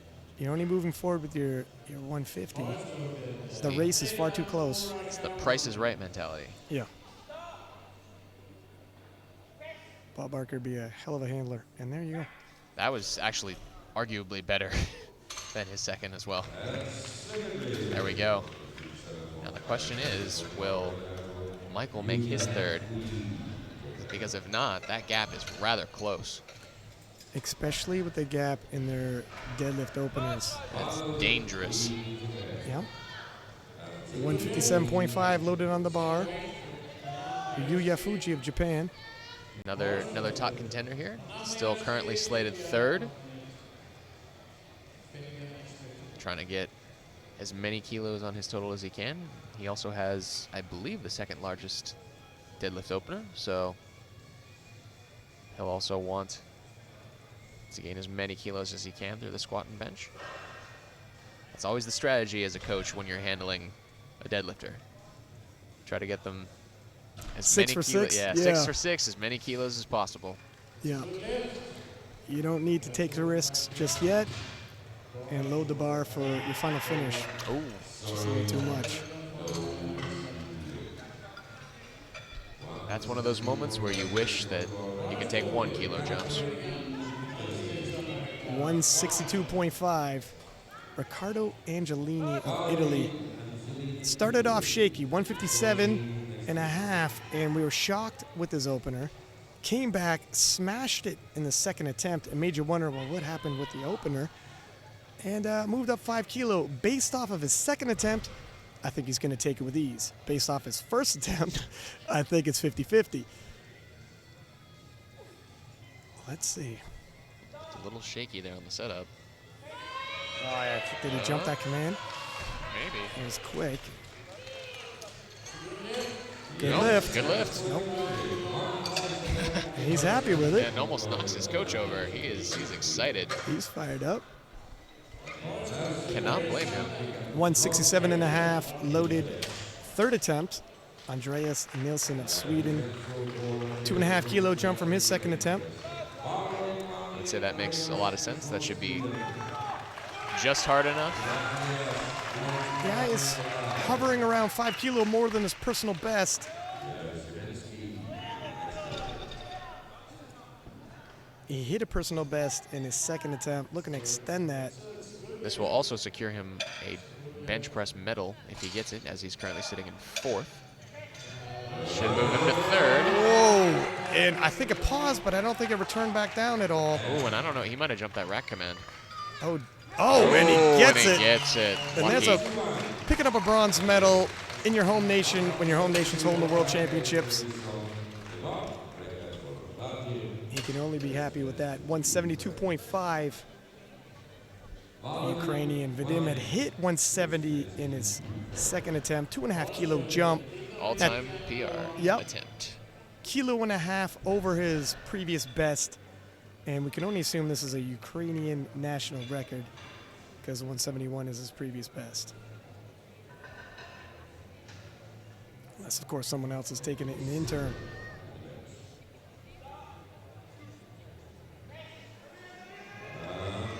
Oh, and his hand opens up. Oh, yikes. It was tough. He locked it out. Judges give it to him 2-1. And 192.5. Michael C. from the U.S. Massive squat, just piling on kilos for his subtotal. He knows this is the foundation that he needs to build because come the deadlifts, Cho is opening 30 kilo above his. And this will be a 2.5 kilo competition best. Not quite his best that I've personally seen him done, but hey, can't always bring what you do in training to the platform. You got to take what's there and build that total. This is true. Not to mention, he's already the gold medal winner for the bench press. No small feat, collecting medals. We got a silver in the squat, a gold in the bench. What color will his medal be in total? Yet to be determined. This is 5 kilo. It's going to help that cause. He is shaking. He's fighting for every inch of that arch. Whoa. Oh, just too much. Yeah, just a little too much for today. All right, so that really shakes it up. He loses 5 kilos on the prognosis. So now Ricky Cho is within 5 kilos. He's 4.5 kilos behind Michael, and he has the higher deadlift opener by 30 kilograms. All that being said, and we've seen it time and time again, nominations, the prognosis, things shake up real quick. We've seen medal favorites hit their opener, and then that's the last one. And then all types of doors swing open, and people battle it out and end up on the podium. Everything gets shaken up. You do not want to go anywhere. We're going to take a short 10-minute break from Six Pack Lapidat and Joe Stanek. Be back in 10 minutes for the dramatic conclusion of the 74 kilo juniors.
Welcome back to the 2019 World Classic Powerlifting Championships, live from Helsingborg, Sweden.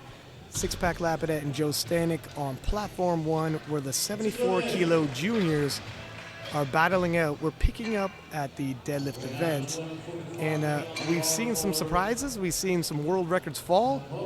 We've seen some shifting around in terms of the top positions, and I don't think any of that is going to change.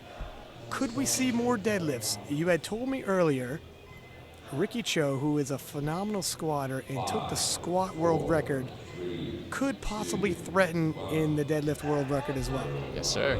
So the current junior world record is 305 kilograms, and Ricky has done that in training with relative ease. I would not be surprised if he comes out and takes that attempt. 190 on the bar. Wong Satorn of Thailand. Way his thumbs are chalked, I'm assuming. Yeah. Double overhand hook grip. Thailand is the, if I'm not mistaken, newest member nation here in the IPF. Yeah. I think Rob Ali from the U.S. and a couple Americans were helped set that up. Yes. Bryce Lewis, my boss at the Strength Athlete, and Natalie Hansen, his girlfriend and IPF world champion, also went over there and helped create some events. They actually hosted a meet for them. So we're happy to welcome Thailand into the IPF. They fielded a few lifters here in the junior competition so far. 202.5 for Sean Ferran of Ireland.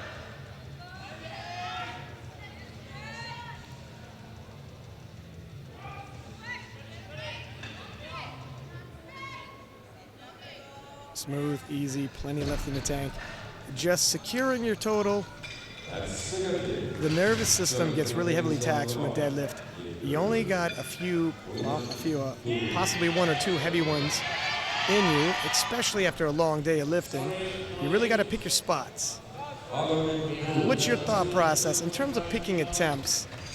I guess it might change lifter to lifter. Some lifters have more fights in them than others, but what's your thought process in terms of helping a lifter decide with their deadlift attempts? So generally, we have a plan ahead of time what their maximum jump from first to second and second to third is going to be. And we'll generally look to make even jumps because we don't want to obviously take a 5-kilo jump, for example, from first to second, and then a 10-kilo jump from second to third. Just because that's playing with fire. You're getting closer to 100%. You don't want to go over that. Like I mentioned during bench press, it's the Price is Right mentality. Get as close to that max as you possibly can without going over. And 210 was good for the South African Kun. And and also obviously the further away your second attempt is from your last pull, the harder it is to judge what he has on the tank day of when you're looking at that second attempt. Yeah, and generally I'll look at a lot of different things, and I'll definitely take the lifter's opinion into it, but oftentimes the lifters get a little bit overzealous with what they think they can do, and it takes a little bit of talking down sometimes to let them know. You have to, as a coach, be prepared to be the bad guy. This is true. 215, Ilias Debouk of Belgium.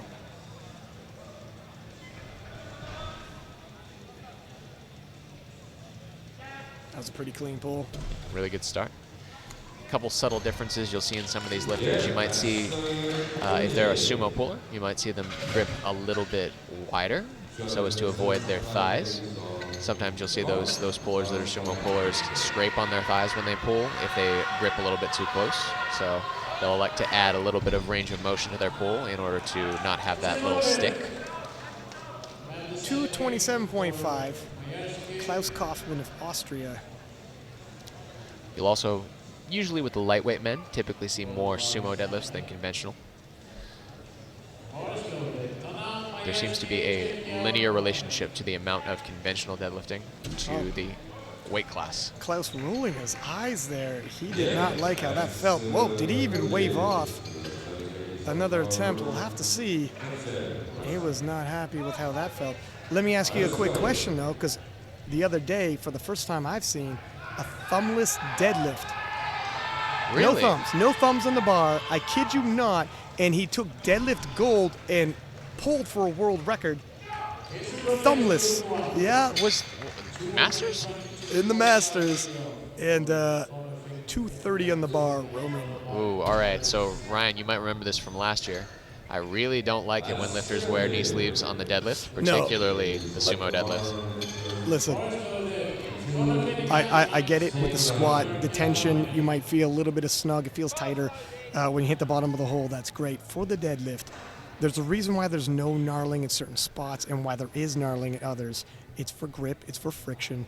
And when that neoprene gets snagged by the gnarling, I just don't see the advantage.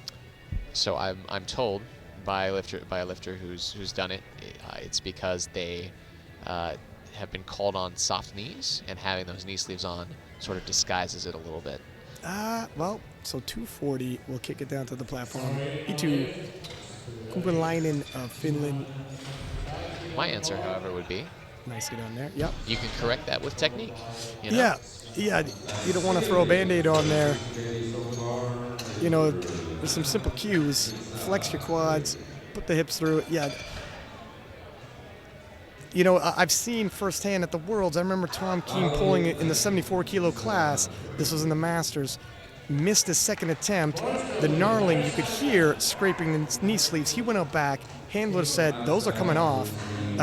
They yanked them off just in time, went back out, nailed the exact same lift, won the World Championships. And he's like, I'll never do it again. So.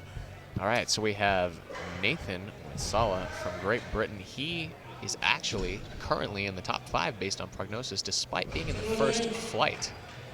160 kilo on the bar. He's at a bit of a disadvantage, obviously. All the other competitors get to see where he leaves off, and then Chip.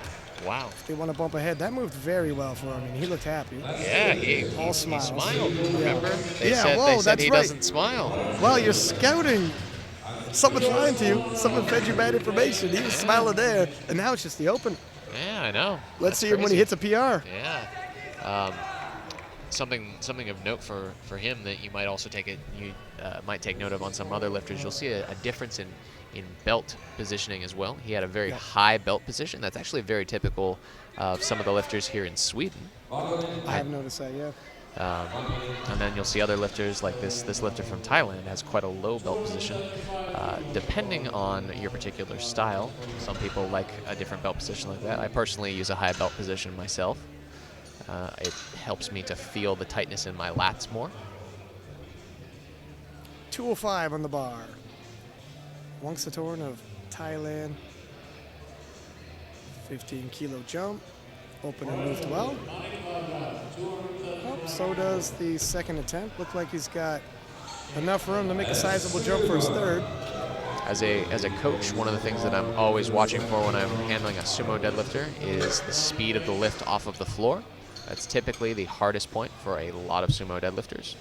However, and this is a key here, if you ever see somebody's back starting to round as a sumo deadlifter, you should watch the end of the lift. It's because when their back rounds, it puts the glutes artificially closer to the barbell.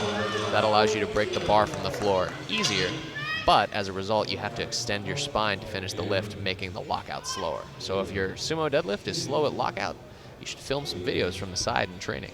There you go, dropping some tips and tricks for you. 215 on the bar. Sean Ferran of Ireland, 12.5-kilo jump, and he manages it quite well. Looked like a solid second attempt. And all of the lifters got on the board with their opener. Haven't seen a single failed yet. Waiting for the call, 3 white lights. He didn't want to leave backstage until he seen those lights go up. Felt good. Let's make it official. He does have 1 minute to leave the platform after he's completed his lift, so no issue there. 220 for Wynan, South Africa, 10-kilo jump. And you can hear in the background the crowd is starting to get a little riled up. We got 2 platforms going at the same time. It's actually quite a large crowd here for our evening session. Makes the most sense. Last session of the day. And when the open rolls around, it's going to be standing room only. 220, nice pull, locks it out. 3 white lights.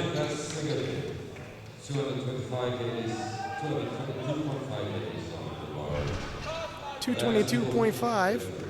Elias Dubuc of Belgium. Getting close to his previous personal best of 225. He's been having a bit of a mixed bag of a day. Hopefully we can turn this around with the deadlift. The second attempt is really going to let us know as an indicator how much further he can go on his deadlift. His previous best is only 2.5 kilo away from here.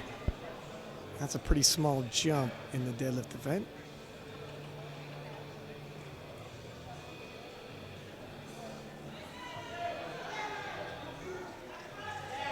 Well, looks like there's room. Yeah, a little Would you bit. say 5 kilo? I would probably say 5, yeah. Interesting. So if you watch the replay of this deadlift, you'll notice that he doesn't really get all the way, we'll say, into position. His upper back didn't really finish extending. That's something that's extremely important for pulling the slack fully out of the bar. I'm not sure if maybe he set up a little too close to the barbell or if he's starting to feel tired, but he probably would have been able to move that a little bit faster if he had, straightened his. You'll see people say chest up. I don't love that cue, but if he had focused on pushing his chest up a little bit more, trying to cue a little bit more extension through the back. Klaus Kaufmann of Austria, 235 kilo on the bar for him. So last attempt, he really shook his head and did not love it. Now we know why. Yeah, something's going on. And it'd be interesting to see if he decides to come out. Likely not. Don't tempt fate. 240 on the bar for Roman Klepchi of Russia. 10 kilo jump for him. According to his profile personal best, according to Joe Stanek? Nope. Nope. I actually believe this would tie his personal best. Yep, there we go. I believe it. Looks like he's got a little more in the tank. I would say 5 again. Yeah, a conservative 5 kilo jump will do the trick.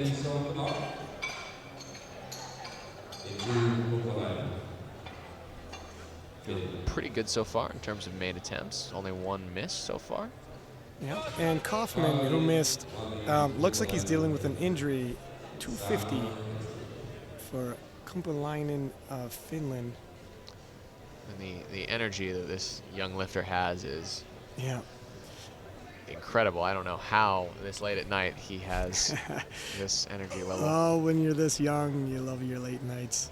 Actually, yeah. To be 21 again. Well, I mean, I'm only 3 years removed from that age. Yeah, sir. I'm speaking for myself. Ooh, and you'll notice he's setting the lift very low in his fingers. Yeah, I was just about to say, it works for him. Your arms are longer, but how strong are your fingers? Ooh. Let's see if we have a replay there. So, Did you see an infraction? I didn't see one myself, but everyone's unanimous with it. blue cards would be soft. Is that Couldn't super see from that angle. yeah. 275, Nathan Winsala. This is our other gentleman we want to pay attention to. Currently on 4th prognosis now after his opener. 275, 15 kilo jump. He's really building up his total here. I think this is the last time he's going to be in the first flight if they're going to split them up. Here is his high belt position. You can really see he also has a little bit of an unorthodox foot position for the width of his stance. He's probably doing that to help with balance. Wow. Yeah, really good. That moved very well. Almost put that down on his toe. Well, that's another advantage of keeping the toes a little more forward. And he looks like he's got a little bit more room in that pull. You've got to be careful with that wider stance. You need to make sure that your feet are in. The platform does tend to bounce a little bit when weights get heavy. We'll see what head coach Jason Coltman puts in for that. 217.5 loaded on the bar. Belongs to one of Thailand. No, yep, I was going to say 10. Yeah, 285 for Nathan Winsala of Great Britain. So that'll actually put him on third prognosis, being in the first flight. If he hits it, you know, a top 5 finish definitely could be in the cards. We got another flight to go to see. And that's one of the unfortunate things about making so much progress is... Yeah, so it's one of the only drawbacks. Oh, and a very, very, very slow lift for the Thai lifter, but no problem regardless. 3 for 3 in the deadlift event. And that's 2.5 kilo over his previous personal best. Great day for him. Yeah, good way to cap the day. Sean Ferran of Ireland, 225 on the bar for him. 10 kilo jump, absolutely blowing past his personal best.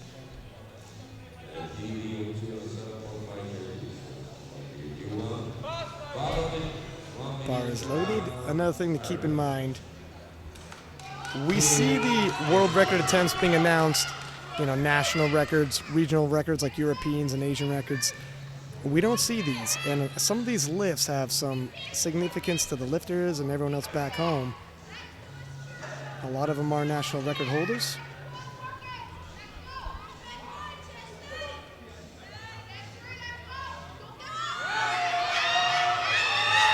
Oh, it's a fight, though.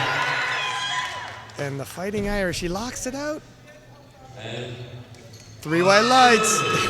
And he's happy with that. Yeah, he is. Perfect call by his coach. Yeah, he definitely did not have any more kilo in him. Emptied the tank for it. So that right there is an exact example of what I was talking about before. You can see his back round slightly off the floor, and that's why it was harder at lockout, but he stuck with it.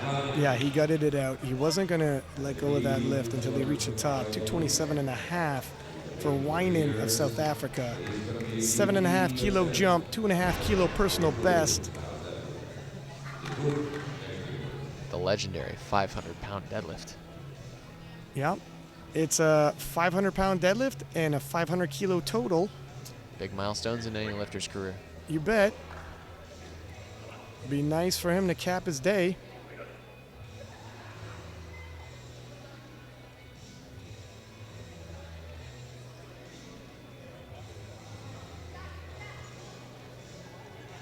Oh, the brakes came on, and yeah. You know what may have contributed to that? I like how you bring it up. Listen, I don't want to say like we keep beating this drum, but you can, when we're close enough to audibly hear the gnarling snag a little bit. You could hear it from here. Yeah, so no, it is what it is. It's a shame. It is a shame. You don't have to worry about soft knees and a lockout if you can't get the bar past your knees, but Ilias Debuk. All right, now this is interesting. He went up 10 kilograms after going up 7. As I stated earlier, I don't love those uneven jumps, but maybe he is just really feeling it. It's his last lift of the day, just really wants to go for it. And that's it. You know, sometimes you're going to have that conversation with your lifter, and he says, I've been in the pocket all day and played your game. Let me go all out my last dead. We're not going to do a big shift in terms of the overall rankings. Not risking anything. Let him have fun. Oh, wow. Oh, yeah, just a bit too hard, unfortunately. Yep. He's okay. He's more disappointed than anything. Yeah. And 235. Yeah, well, the Austrian, is he going to come out, or is he just leaving it to be loaded and buy time for the other lifters? Can't see him on the side yet. Is that the Austrian coach? I think so. Maybe he is going to come out. It's a little surprising because 227.5 opener, he looked all types of upset. Oh, here he comes. And I've seen stranger things happen. If he hits this 235, it would be an epic comeback.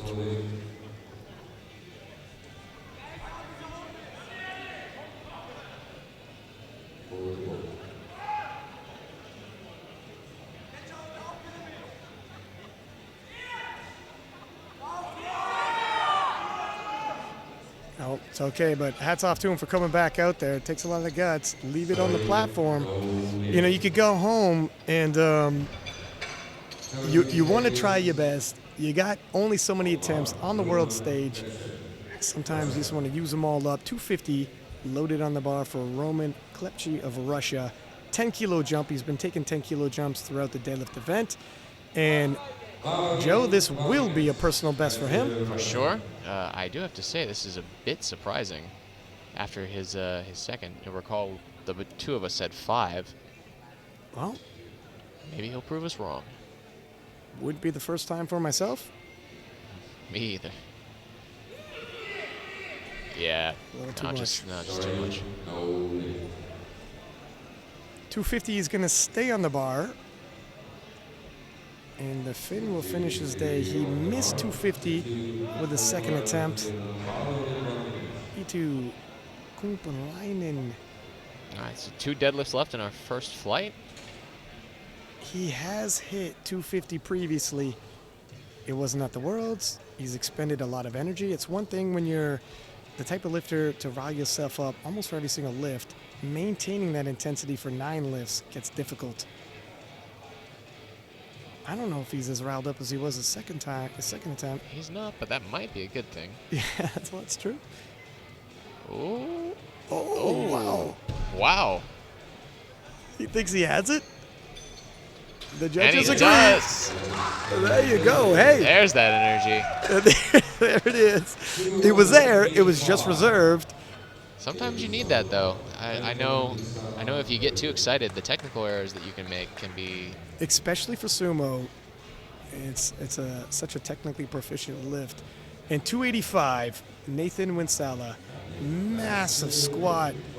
Really hit that 275 with authority. Looked like he had tons of room. Does he have 10 kilos left? We're about to find out. We'll see, and this will put him in the third going into the second flight. Yeah, you know, the national team coaches from Flight 2 are all watching this and paying attention.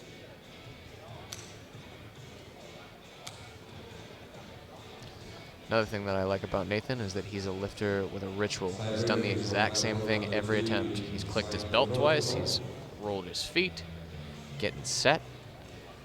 Yeah, it kind of... reaches down. When you see a lifter approach a new weight, ooh, it's slow on lockout. Ooh, I don't know if that'll be good. We'll see. Yeah, blues. Yeah, it was a little bit up down. Bit up and down. I was going to say, when you see a lifter and they have their rituals, and then when they approach a weight, maybe it's new territory for them, and all of a sudden the rituals change a little bit, it shows some uncertainty. You're adjusting to this new weight, and you shouldn't adjust. Well, I say that. Obviously, the Finn Kupalainen did a little adjustment and hit, but it's rare anyways. I think one of the most veteran signs of any lifter is the ability to say, I did this incorrectly, I need to adjust, and then come out and hit a lift that they missed. Yeah, it takes a little bit of confidence. And 235, by the way, Nilsson from Sweden. We've seen, for instance, a lifter in one of the sessions earlier. She was pulling sumo. Didn't like the way the thumb was rubbing against the thigh. So initially, on the one hand, the overhand, she was thumbless. Kept losing on the top end in terms of the lockout with the grip. And it happened twice. Came out for the final pull, facing, bombing out. The thumb went around the bar, pulled it, held on to it, and there you go. 245 on the bar for Ryu Sato of Japan. Yeah, adjustments technically have to happen. I was more speaking along the lines of like rituals with Yes. clasping the belt twice, whatever. If you always do that and then you don't one time, it's like, wow, Yeah. you changed it up.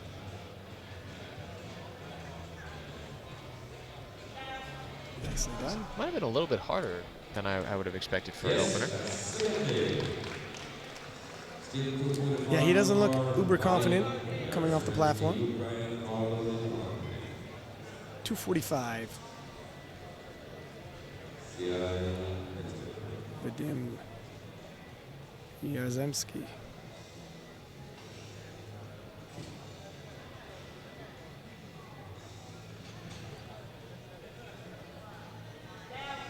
Pretty smooth pull. Very nice.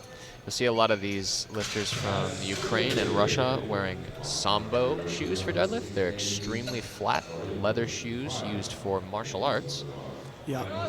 If you're a UFC fan, Khabib Nurmagomedov, Sambo world champion. That's a grappling art. All right, here's one of our two favorites, the current leader in terms of the subtotal, Michael C. or CA, depending on who you talk to. 255. Now it's going to be a struggle to maintain this lead. See, he's wearing the new belt from A7, one of our sponsors. Nice pull. Really nice pull, actually. Very, very fast.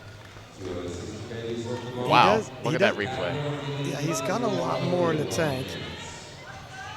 Ricky Cho is going to come on strong with these deadlifts. Michael C. really just wants to stay close enough if Ricky misses. I know Michael's really been working on his deadlift because he had a lot of trouble at Worlds last year with his deads. He only made 1 for 3. Angelini. We were told by the media team that he has quite the deadlift setup. He definitely does. They do not lie. 260, and if it's theatrical, it's also effective. There you go. And that's the biggest point. 267.5 for Blake Barrett. He's got a deadlift on him. You would know about those theatrical deadlift setups there, Lappin. Hey, man. Okay, all right. Just a little fun.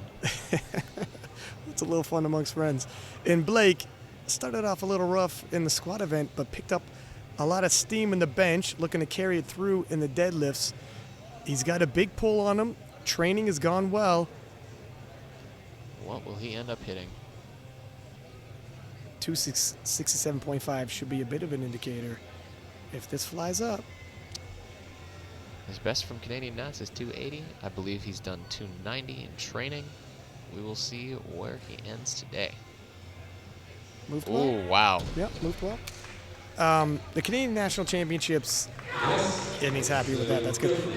Is not very far away. It was, I think it was 11 weeks ago? Yeah, relatively close. So the numbers coming from there aren't going to be massive improvements. However, with Blake, his training went very well. It did. He won a very epic battle that I was lucky enough to see in person.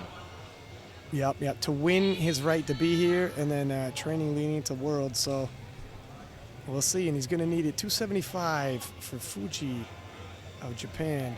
All right, another one of our big contenders. He's got a very big opener at 275. Second biggest.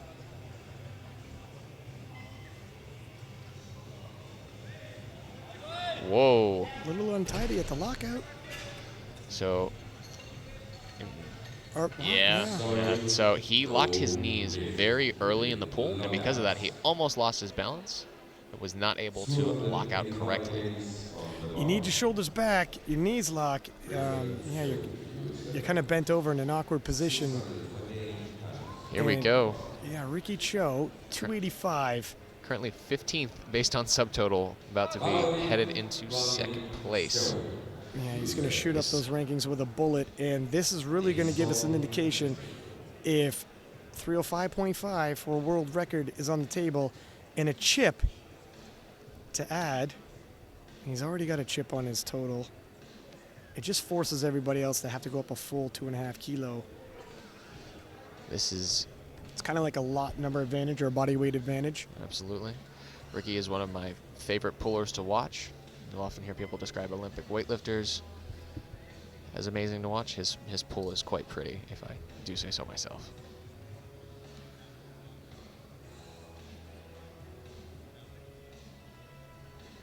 Wow. That was smooth. Everything in place. 285 moving. And I think based off of that world record is in danger. Does he, now let's have the question then. Does he shoot 20 kilo off that? 15 kilo off that? What are we looking at? Because that moved super light. As if it was super light. I'm going to say he's probably going to go up 15. 15? See what head coach Henny Gesarelli puts in. 250 loaded on the bar for Andreas Nilsson of Sweden. Yeah, Cho might want to, it depends on what they think is going to lock in the win. Nice pull. C went up 15 as well. So if he goes up 15, actually he might do 12 just to lock in the win there. Whoa! Okay, so it is 20. And Hanny, why didn't you just put in the chip? well, they got it. Yeah, it's because that'll tie the world record. So I'm unsure on that. I can't think of a reason why you wouldn't put that on the bar. Maybe just to collect the world record because that number is significant because of the world record. It doesn't necessarily. Actually, I do know why. Look at that. That'll put him ahead by a half a kilo. Yeah. So that way, if they both miss, he will still have the win. Yep. Okay. Yeah. It's really tempting, and you know what we said earlier. I don't want to make myself a hypocrite. You look at the win, not the world record. It's just so tempting when it's half a kilo away, but I gotta appreciate the fact that you can get world records. A little too heavy. 255, a little too heavy for Sato. I think most people would say, do you want to walk away with a world record or do you want to walk away world champion? Almost everyone's going to say world champion. For sure. So, yeah. World records will be broken at some point or another. There will always be somebody stronger, but you will always be the world champion. Always. 255 for Vadim Yarzymski of Ukraine. Gets the shoulders back. Very nice pull. Yep, a little slower than the opener, but that's what you'd expect with a 10-kilo jump. So you'll see here when you watch the replay of this lifter, there's a little bit of early knee lock, but not too much. Just enough to get the knees out of the way so he can finish the lockout smoothly. Should be noted, Fuji from Japan, who missed his opener at 275, increased 7.5 kilo regardless. Hopefully he hits it. So sometimes with those lifters that pull quite wide, you'll see they'll increase the weight because it was a balance issue. And that particular lift was a balance issue. Usually, if there's a little bit more weight on the bar, it can offset that. One would hope. All right, Michael C. looking to add another 15 kilos to his total. 270 loaded on the bar. He's hit more than this previously. And oh, yeah, wow. That was fast. Now, that moved like it could have been an opener. Has plenty more in the tank. And if you're Cho, it's a bit of a warning shot. Look, he took a 20-kilo jump. And 20 kilos, you know, it's a sizable thing. Slow down. Things are going to get interesting. 275, Angelini from Italy taking a 15-kilo jump. You can't forget about him.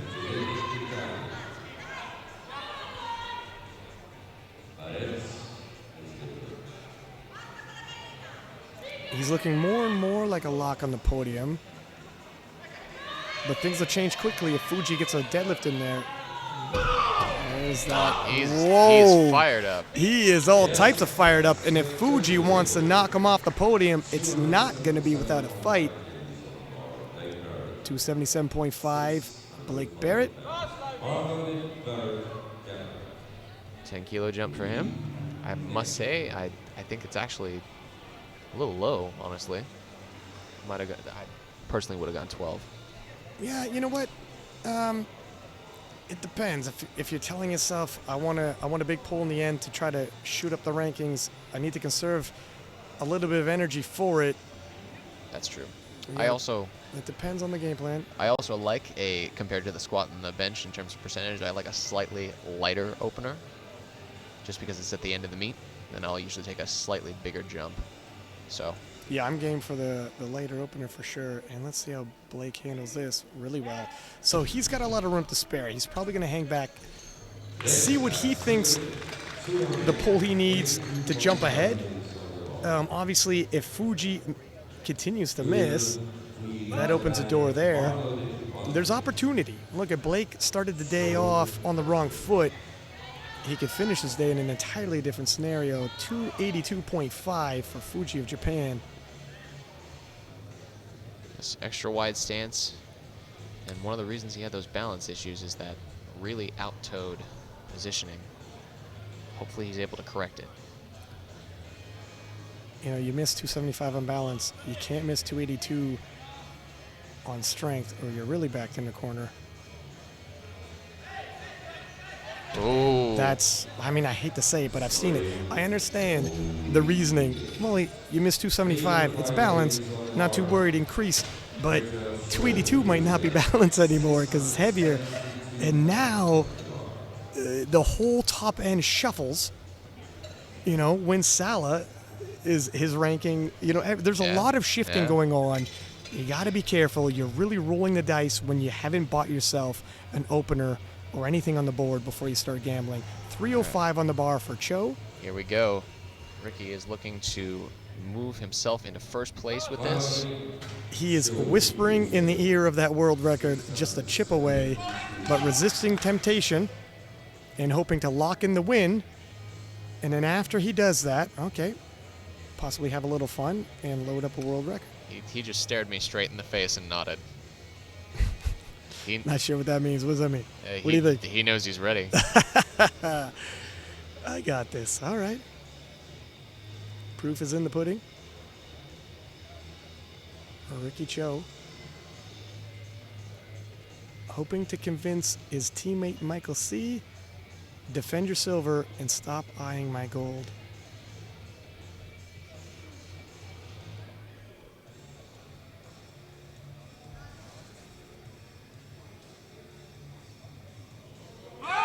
Oh, wow, that is all types of it. That's a down and up as well. Oh, jeez. And, you know, it's, look at, we've seen this. It's nothing. It's for sure. There are shakeups every single session. Look, I'm a little lost for words, but I mean, he's going to have another go with it, but he emptied the tank. He really emptied the tank. You already said he's a phenomenal technician. If it's not a technical error and it's a strength issue, you're not going to get stronger in the interim. It's just not on the table. Yeah. If it's a technical thing, that's not really the issues he has. Did you see any technical breakdown, or are we thinking? No. So what I'm thinking is it was just too big of a jump. I think 15 would have been the right call. It would have been enough that it would have been more difficult, but not so much that it was a shock to his system. And I think that was the issue. It's just too much. And having said that, now Angelini is going to threaten and bump him right down from silver to bronze. First, we'll see 255. Ryu Sato of Japan missed it on his second. Nope, a little too heavy today. Yeah, so Angelini has loaded 292.5 and is going to threaten Cho's silver. Angelini really not in any, he sees no threat for the bronze. Obviously, Fuji is facing possible elimination. He's got 282.5 on the bar. That can change, but we'll keep you informed if we see any more changes for last temp. You can change your last temp twice. 260 for Andreas Nilsson of Sweden. I would imagine if we're going to see any sort of change for Ricky, that it won't come until after CA pulls. Yeah. C's going to pull first, and that's one of the benefits of pulling heavier.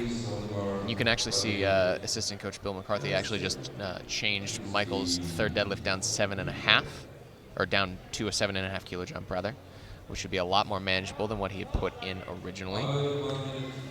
Just loading up just enough weight that he feels Ricky will not be able to answer. Well, look, if 305 was a big ask of Ricky, you make him load up even more. It's it's a Team America versus Team America in terms of the coaching staff as well. 260 on the bar.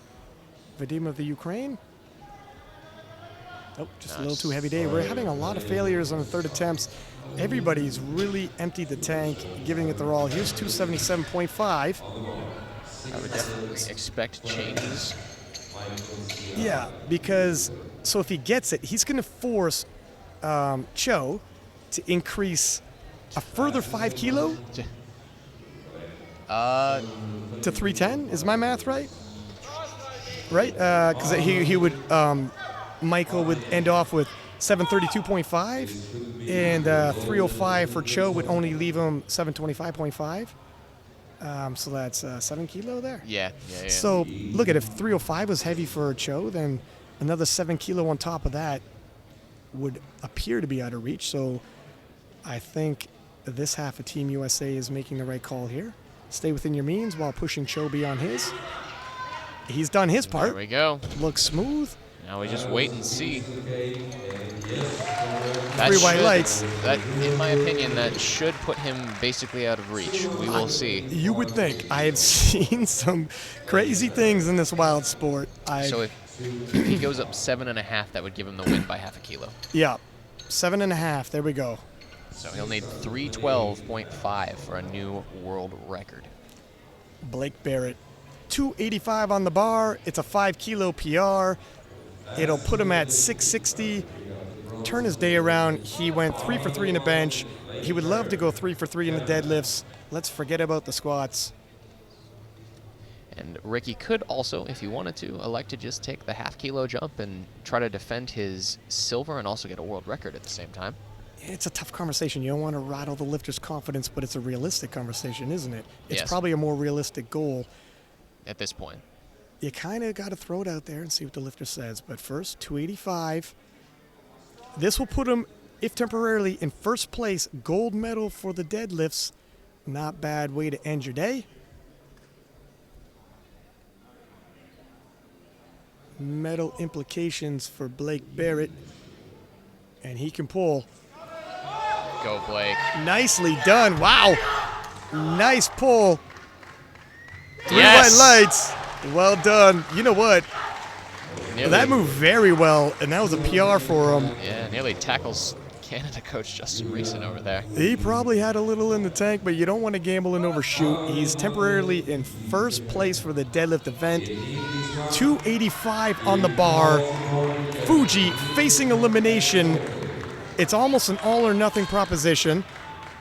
It'll put him overall in 4th place and take the gold in deadlift.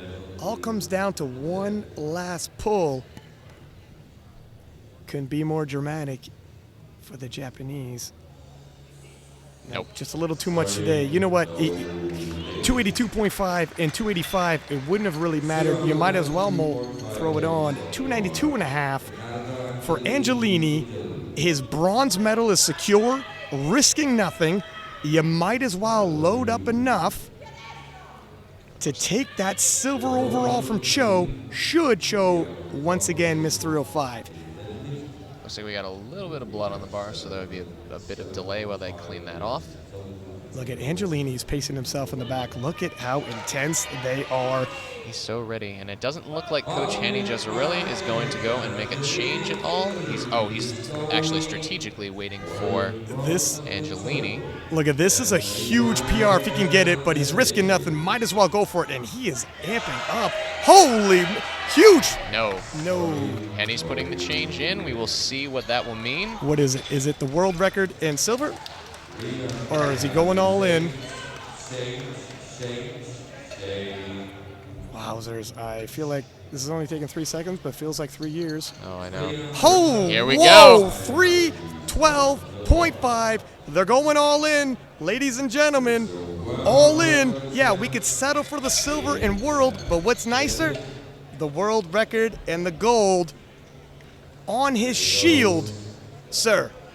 So supposedly, I haven't seen the video, but supposedly he's done 315 before. Okay. So this should be within his means. He just needs to make whatever technical adjustment he needs to. Needs to get into that state where anything is possible. Wow. Oh, wow. And you know what? I respect it. Let's go, Ricky.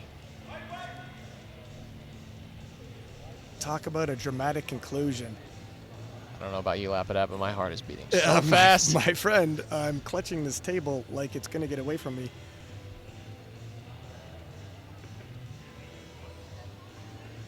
Oh, God.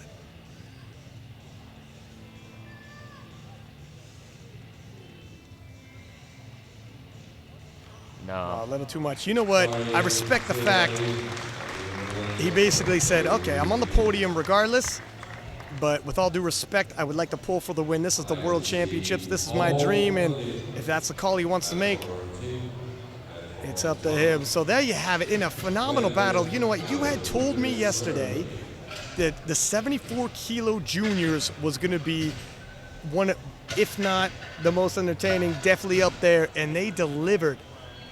On the podium, Michael C. captures in a phenomenal effort, 732.5 for the overall win, coming in second place. Has this been updated? So Cho does end up with the silver overall. Yes. And Yeah. Angelini with the bronze. And we have a sea of red in the finals. Don't go anywhere. We'll be right back with the medal ceremony. Alico, Uplift, and SBD brought to you by and Six Pack Lab at Joe Stenik signing off. Thanks for having me, man.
bashful. Shoulder to All shoulder. they do is hold the swing from the championship. For those who put the hand forward, the facility is the middle, is third. Anche Vice President CEO did the zone from Iceland, is the Vice President CEO. You got one on the left, starting the Armenian. I throw a handful to Together hit. with the Secretary General, Mr. Roland Keller.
So that was for the Savior squats, those for the Russia and Andre Talco, 270 And the gold.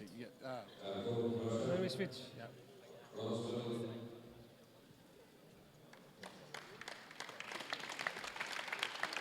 silver medal was Ukraine, and Igor Solnarov, 212.5.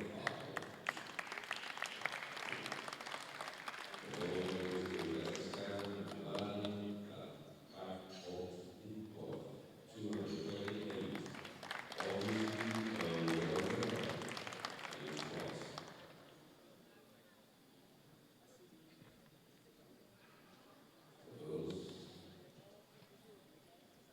Thank you.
Silver medal goes to the USA. Diamond is the 267.5. That goes to Oregon. And the gold medal goes to USA. Richard Scholl. And he won the 268.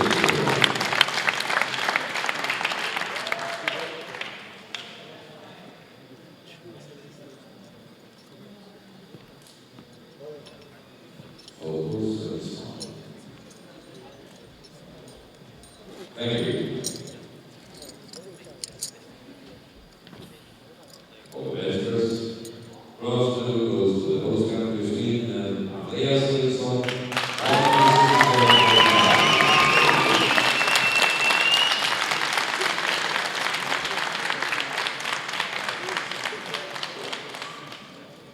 The silver medal goes to Ukraine, and Vladimir Yarosevsky.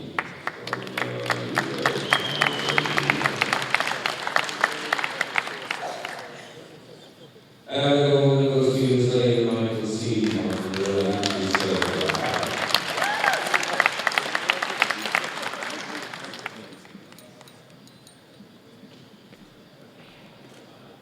Thank you.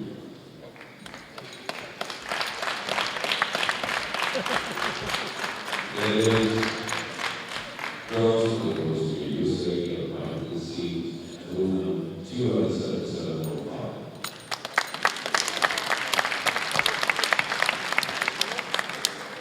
Silver medal goes to USA, Richard Scholl, 285.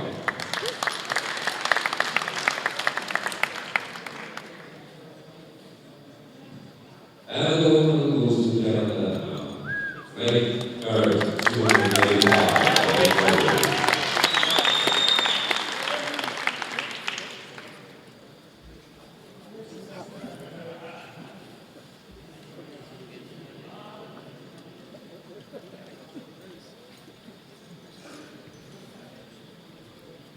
Thank you.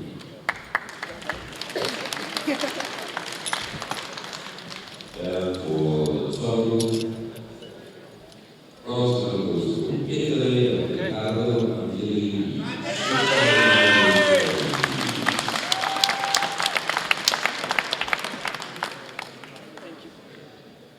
Silver medal goes to USA and Richard Scholl, 705.5.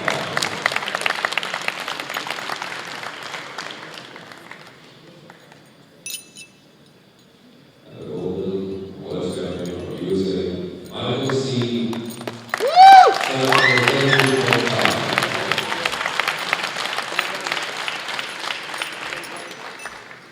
Ladies and gentlemen, please stand up for the national anthem of the United States of America.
Thank you.